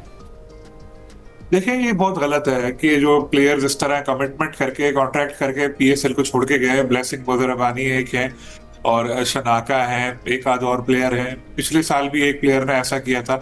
ये चीज गलत है। जब आपने कमिटमेंट कर ली तो कमिटमेंट आपको पूरी करनी चाहिए। लेकिन ये प्लेयर्स को कुछ इंडिया से ज्यादा पैसे की ऑफर आई तो वो छोड़ के चले गए। अगर पीसीबी ने इस पर सख्त एक्शन नहीं लिया तो एक रिवायत बन जाएगी, क्योंकि पीएसएल और आईपीएल का शेड्यूल क्लैश करता है। तो इस तरह तो होता ही रहेगा। इसलिए जरूरी है पीसीबी उनको बिल्कुल लीगल उनके खिलाफ कार्रवाई करे। मोहसिन नकवी ने बिल्कुल एक सही डिसीजन लिया है, उनके खिलाफ बिल्कुल कार्रवाई होनी चाहिए, ताकि जो दूसरे प्लेयर थे वो भी सोचे कि भाई कमिटमेंट भी की भी तो कोई अहमियत होती है। थोड़े से पैसों के लिए आप छोड़ के दूसरी जगह चले जाए, वो ठीक नहीं। बाकी आपको इंडिया का तो पता है कि इंडिया की तो कोशिश ही यही होती है, चाहे वो नेगेटिव खबरें फैलाए या प्लेयर्स को इस तरह करे कि हमारी लीग को खराब करे। उनका तो काम ही यही है। लेकिन अभी जो गैर मुल्की प्लेयर्स हैं उनको भी तो देखना चाहिए कि भाई जबान की भी तो अहमियत होती है। एक बार आपने कमिटमेंट की तो उसको पूरा करो। बिल्कुल, वो तो आदत से मजबूर हैं इंडियंस, वो तो हमें पता है, आप दुरुस्त फरमा रहे हैं। और वो तो कोई मौका हाथ से जाने नहीं देते इस तरह से पाकिस्तान को तंग करने का, ख़ास तौर पर। सलीम खालिक साहब, जिस तरह से अब आपने कहा कि एक्शन लेने का भी प्लान है, हम एक्साइटेड हैं मैचेस के लिए भी, ये जो प्लेयर्स हैं इनकी रिप्लेसमेंट का क्या तरीक़ाकार होगा फिर? अब ऑलरेडी मेरे ख्याल काम हो चुका है शुरू। फ्रेंचाइज है, उनको पता तो पहले ही चल चुका था। प्लेयर्स ने कार्य दे दिए थे कि जी होता ही है कि आईपीएल के भी ज़ाहिर टीमें बन चुकी हैं, पीएसएल की भी टीमें बन चुकी हैं। आईपीएल में कोई रिप्लेसमेंट चाहिए होती है तो वो दूसरे प्लेयर्स की तरफ देखते हैं, तो वो पीएसएल से मुआहदा हो चुका होता है। कुछ तो मना कर देते हैं, कुछ जो है वो चले जाते हैं। पीएसएल के पास अब यही था कि जो टीमों को छोड़कर गए थे तो उन्होंने इनके रिप्लेसमेंट पे काम शुरू कर दिया था। मेरा ख्याल है कि उस लेवल के नहीं तो फिर भी आ तो जाएंगे अच्छे प्लेयर कुछ। ठीक है। और सलीम खालिक साहब, जिस तरह से जो नई टीमें शामिल हुई हैं, और ख़ास तौर पे मुल्तान सुल्तान्स की ये जो बड़ी एक ड्रामेटिक हम कहेंगे कि वो ऑनर जो है वो चेंज हुए, और वो जो सारा मामला हुआ उसके बाद इन टीमों के लिए क्या ज़्यादा एक्साइटमेंट है पीएसएल के अंदर, और कितने ज़्यादा चांसेस हैं कि ये उस तरह से रेवेन्यू जनरेट कर पाएँ जिस तरह से ऑलरेडी जो एग्जिस्टिंग टीम्स हैं जो वो कर रही हैं? मुल्तान सुल्तान की कहानी तो बड़ी इंटरेस्टिंग है। वो क्रिकेटर गौहर शाह खुद क्रिकेट खेलते रहे पाकिस्तान में, और यंग है, बड़े हमने होस्ट कर चुके हैं अभी। आपने किया, मैंने भी उनका इंटरव्यू किया था डिजिटल के लिए। तो आपने अंदाजा लगाया होगा कि किस तरह से वो आए क्रिकेट में, खिलाड़ी थे, ओनर बन गए टीम, और अब लाहौर भी पहुंच चुके हैं। मैं देख रहा हूँ हर जगह वो एक्टिवली नजर आ रहे हैं, टीम के मामलात में हिस्सा ले रहे हैं। तो उम्मीद यही है कि उनके आने से मुल्तान सुल्तान की टीम बेहतर होगी। इसी तरह जो बाकी टीम आई है, एक और अगर मुल्तान का तो ओनर चेंज हुआ है, लेकिन जैसे 2 नई टीम आई है, किंग्समैन हैदराबाद, उनके जो ओनर है फवाद सरवर, वो भी बहुत एनर्जेटिक हैं और उनको तो बहुत साइंटिफिक तरीके से वो काम करते हैं। सारा उनका सेटअप है, अमेरिका में भी, यहाँ भी उन्होंने टीम बनाई। तो अच्छे लोगों के आने का पाकिस्तान को सुपर लीग को ही फायदा होगा। जहां तक बात रही है प्रॉफिट की और लॉसेस की, तो शुरू में तो उनको लॉसेस ही हैं, बज़ाहिर ऐसा लगता है। और गौहर शाह ने तो ऑन रिकॉर्ड इस चीज का एतराफ किया कि 3 साल तक तो कोई फायदा नहीं है, उसके बाद हम जायजा लेंगे, लेकिन उम्मीद है कि 3 साल के बाद सूरत हाल में बेहतरी है। साथ उन्होंने ये भी कहा था कि ऐसा नहीं है कि 10 साल इनकी टीम पूरी नहीं कर सके। जहां तक दूसरी टीम की बात हुई, यूएस वाले जो फवाद सरवर है, तो वो तो बहुत तगड़ी पार्टी है, वो तो कहीं नहीं जाने वाले। क्रिकेट का शौक है उनको, जो इस वजह से यहाँ। बिल्कुल ठीक, बहुत शुक्रिया। सलीम खालिक साहब हमारे साथ मौजूद थे। PSL 11 का जो मेला है वो सजने को तैयार है, 2 दिन बाकी हैं। हाँ, शायकीन नहीं जा सकेंगे स्टेडियम्स में, एनर्जी क्राइसिस की वजह से कुछ टफ डिसीजंस जो हैं वो लेने पड़े हैं PCB को, लेकिन कोई बात नहीं, टीवी स्क्रीन्स पर आप इंजॉय करेंगे। अच्छी बात यह है कि क्रिकेट हो रही है और बहुत सारे इंटरनेशनल कोचेज़ और प्लेयर्स पाकिस्तान आए हैं, क्रिकेट की बहाली है और इसको हमने इंजॉय करना है किसी भी तरीके से और सेलिब्रेट करना है। अभी हम जाएंगे जी छोटी सी ब्रेक पर।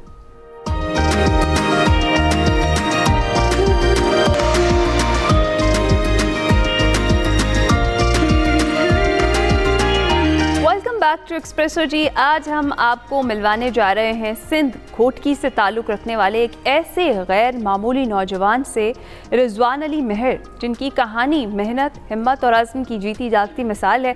ये कोई बड़े वसाइल या फिर सहूलियात रखने वाले एथलीट नहीं हैं, बल्कि एक मेहनत कश हैं जिन्होंने दिन भर की मुशक्क़त के बावजूद साइकिलिंग, स्विमिंग और रनिंग जैसे मुश्किल खेलों में हिस्सा लेकर शानदार कामयाबियां हासिल की, मेडल्स अपने नाम किए। उनकी कामयाबी इस बात का सबूत है कि अगर जज्बा सच्चा हो तो हालात कभी रुकावट नहीं बनते। मज़ीद ये ज़बरदस्त और टैलेंटेड एथलीट रिजवान अली हमारे साथ मौजूद हैं, उनकी दास्तान उन्हीं से जानते हैं। अस्सलाम वालेकुम रिजवान, गुड मॉर्निंग, कैसे हैं आप? वालेकुम सलाम, गुड मॉर्निंग मैम। मैं ठीक, आप ठीक है मैम? अल्हम्दुलिल्लाह। रिजवान, सबसे पहले तो ये बताएं, जिस तरह से हम जिक्र कर रहे हैं कि सहूलियात की कमी थी, वसाइल नहीं थे, उसके बावजूद आपने अपने खेलों का ये जो जर्नी है इसे स्टार्ट किया, ये सफ़र शुरू कब हुआ और कैसे हुआ? मैम बहुत शुक्रिया, आपका टाइम लिया मैंने। अच्छा, मेरा सफ़र यूँ हुआ जैसे कि मेरी 2016 में मेरा एक्सीडेंट हो गया था, टांग टूट गई थी। तो उसके बाद जो है ना मैं काफ़ी बेड रेस्ट पे रहा हूँ। जैसे मैं तकरीबन 2019 आया है तो मेरी राडें निकली हैं 2019 में। तो 2019 में राडें निकली है, तो उसके बाद जो है ना मैंने हल्का हल्का वॉक एंड रनिंग करते करते मैं अपनी पोजीशन पे यूं पहुंचा हूँ कि मुझे डॉक्टर ने कहा आप सही चल नहीं पाएंगे। तो आप इस तरह है कि आप जो है ना देहात में जाके वो जो खेती बाड़ी होती है वहां पर थोड़ा सा चलें, आपके टांग के मूवमेंट जो है ना सेट हो। तो फिर यूं अल्हम्दुलिल्लाह मैंने यहाँ ट्रेल 5 है, ट्रेल 3 है, ट्रेल 4 है, यहाँ से हल्की हल्की मूवमेंट शुरू की और मैं 2022 में जाकर मैं सेलेक्ट हुआ हूँ। मैं वैसे कि अपनी हेल्दी अपने आप को रखने के लिए मैं आगे जो है ना बढ़ा हूँ, लेकिन मुझे नहीं पता था मैं गेम में आगे बढ़ पाऊंगा और अल्हम्दुलिल्लाह गेम में मैंने काफी हद तक हिस्से लिए और लेता हुआ आ रहा हूँ। ज़बरदस्त और कामयाबियाँ समेटते आए हैं। अच्छा रिजवान, ये जो रनिंग, साइकिलिंग और ये जो स्विमिंग है, इसकी ट्रेनिंग कैसे शुरू हुई? रनिंग का तो आपने हमें एक्सप्लेन किया है, स्विमिंग और साइकिलिंग कैसे आपने इसकी ट्रेनिंग का आगाज़ किया? अच्छा, स्विमिंग का इस तरह है कि स्विमिंग का जो थोड़ा सा टाइम निकालना बहुत मुश्किल होता है, लेकिन फिर भी जो है ना मैं निकालता होता था। तकरीबन मुझे अभी कोई 3-1 साल हो गए। अभी जो है मैं स्विमिंग तो फिलहाल नहीं कर रहा, लेकिन साइकिलिंग और रनिंग की जो है ना मेरी एक्टिविटी जारी है और मैं प्रैक्टिस यहाँ इस्लामाबाद में करता हूँ। फिर मुख्तलिफ जगह पे इवेंट्स आते हैं, मैं खेलने के लिए जाता हूँ और इसमें डॉथलॉन होती है, साइकिलिंग और रनिंग होती है। मैं अल्हम्दुलिल्लाह जाता हूँ, पार्टिसिपेशन करता रहता हूँ। ज़बरदस्त। अच्छा, पार्टिसिपेट आप करते रहते हैं, हमें ये बताएं कि अभी तक की आपकी क्या क्या अचीवमेंट्स हैं, कितने मेडल्स अभी तक आपने जीते हैं? अल्हम्दुलिल्लाह मैंने एक अच्छे अपनी जो है ना मैंने जो मेहनत की है, मेहनत से जो है ना मैंने काफ़ी ज़्यादा मेडल्स मैंने हासिल किए। उसमें जो है ना मेरा 2 गोल्ड हैं और 3 जो है ना मेरे पास है सिल्वर हैं, ब्राउन्स जो है ना 4-5 मेरे पास ब्राउन्स हैं। और उसके अलावा मैंने रनिंग में फिनिश मेडल भी मेरे पास हैं। तकरीबन मेरे मेडल बन जाते, कोई 16-17 मेडल बन जाते हैं मैंने आज तक अपने लाइफ में जो है ना विन किए। ज़बरदस्त। अच्छा रिजवान, ये बताएं कि कितनी टफ़ रूटीन है जब कोई चैम्पियनशिप होती है या जिसमें आपने पार्टिसिपेट करना हो, तो उससे पहले ट्रेनिंग बड़ी टफ़ हो जाती है, तो कितना टाइम ट्रेनिंग को देते हैं और इसके अलावा आप क्या करते हैं? जी मैडम, बिल्कुल आपने सही कहा। थोड़ा सा टाइम निकालना मुश्किल होता है क्योंकि ज़ाहिर है जॉब भी करनी होती है, जॉब के साथ अपनी ट्रेनिंग वगैरह का भी टाइम निकालना होता है। अगर सुबह टाइम मिलता है ट्रेनिंग का तो मैं सुबह टाइम निकाल लेता हूँ, अगर मुझे रात को मिलता है तो रात को निकाल लेता हूँ। लेकिन एक शेड्यूल रखा हुआ टाइम का, हारून जनरल साहब हैं हमारे कोच हैं साइकिलिंग के, उन्होंने मुझे एक शेड्यूल दिया हुआ है, उस शेड्यूल को लेकर मैं चलता हूँ। बस ये है कि डिपार्टमेंट हो गए और ये आर्मी स्वीगस वगैरह हो गए, उन्हीं के साथ ही हमारे मुकाबले होते हैं और मैं इस्लामाबाद में होकर जो है ना ये मैं ट्रेनिंग करता हूँ, फिर मुख्तलिफ जाके शहरों में खेलने के लिए जाता हूँ। ज़बरदस्त। अच्छा ये बताएं कि क्या है आपका सबसे बड़ा ख्वाब अपनी ये स्पोर्ट्स जर्नी को लेकर? क्या प्लान्स हैं आगे के इन फ्यूचर? क्या कोई इंटरनेशनल लेवल पर भी किसी इन खेलों में से किसी एक में या इन सब में भी पाकिस्तान की नुमाइंदगी का इरादा रखते हैं? जी बिल्कुल मैडम, मैं तो चाह रहा हूँ मुझे आज मुकाबले में आज ही चला जाऊँ। बस ये है कि आपको पता है पाकिस्तान में स्पोर्ट्स का थोड़ा सा कम तवज्जो है। हम तो अपील करेंगे हुकूमत पाकिस्तान को ये स्पोर्ट्स में ज़्यादा तवज्जो दे। हमारे जैसे नौजवान छुपे हुए हैं इस वक्त, सफ़ेद पोश लोग हैं और वो बहुत अच्छी अपनी एक्टिविटी खेलते हैं। अब जैसे कि मैं इस वक्त तैयारी तो करता हूँ बड़ी मुश्किल से, लेकिन यह है कि हमें कोई सपोर्ट नहीं होती, सिर्फ अपनी सपोर्ट होती है और अपनी फैमिली की सपोर्ट होती है। और मेरा ख्वाब ये है पाकिस्तान का परचम मैं इंटरनेशनल लेवल पे मैं ले रहा हूँ और उसके बाद इंशाल्लाह खैर गोल्ड और ब्राउन्स जैसे मैं मेडल्स लाऊं, क्योंकि जाहिर है मेहनत से ही होता है। मैं ज्यादा मेहनत करूंगा तो मुझे एक अच्छा फल मिलेगा। उस मेहनत के लिए मुझे हुकूमत पाकिस्तान की और हुकूमत पाकिस्तान के अवाम की सख्त जरूरत है, क्योंकि जाहिर है अभी स्पॉन्सर हमारे पाकिस्तान में बहुत कम मिलते हैं। अभी जितने भी इवेंट्स मैंने किए हुए ये अपनी मदद आपके तहत किए हुए और मैं खुद से ही सारा अपनी फैमिली और मैं मिलकर जो है ना ये करते हैं इंतजाम।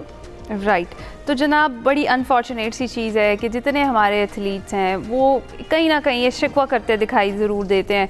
हुकूमत से भी हमारी रिक्वेस्ट है कि स्पोर्ट्स बोर्ड से भी रिक्वेस्ट है, इस तरह के एथलीट्स जो हैं जो इतने टैलेंटेड हैं, जो अपनी बेस पर अपने ओन पर इस तरह की चैम्पियनशिप्स में पार्टिसिपेट करते हैं और आगे भी करना चाहते हैं और वो टैलेंटेड हैं, उनको सपोर्ट करें। ख़ास तौर पर जो प्राइवेट स्पॉन्सर्स हैं उनको भी चाहिए कि ऐसे जो एथलीट्स हैं उनको स्पॉन्सर किया जाए, ये हमारी भी रिक्वेस्ट है। और दूसरी चीज़ ये कि रिजवान इन दी एंड जो बहुत सारे लोग आपको देख रहे हैं, ख़ास तौर पर जिनके पास वसाइल कम है लेकिन हौसला उनका भी आपकी तरह बुलंद है, उनके लिए कोई पैगाम है आपका?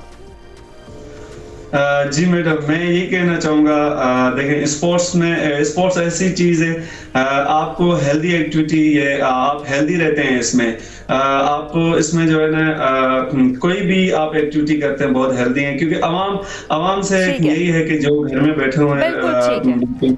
और बहुत शुक्रिया रिजवान अली, आप मिसाल हैं कि ख्वाब बड़े हों तो रास्ते खुद ब खुद बन जाते हैं। ऐसे लोगों को आपकी सपोर्ट की बहुत ज़रूरत होती है। जनाब इसी के साथ एक्सप्रेसो से हमें दीजिए इजाज़त, मुलाकात होगी कल। ख्याल रखिएगा, फीडबैक ज़रूर दीजिएगा। अल्लाह हाफ़िज़।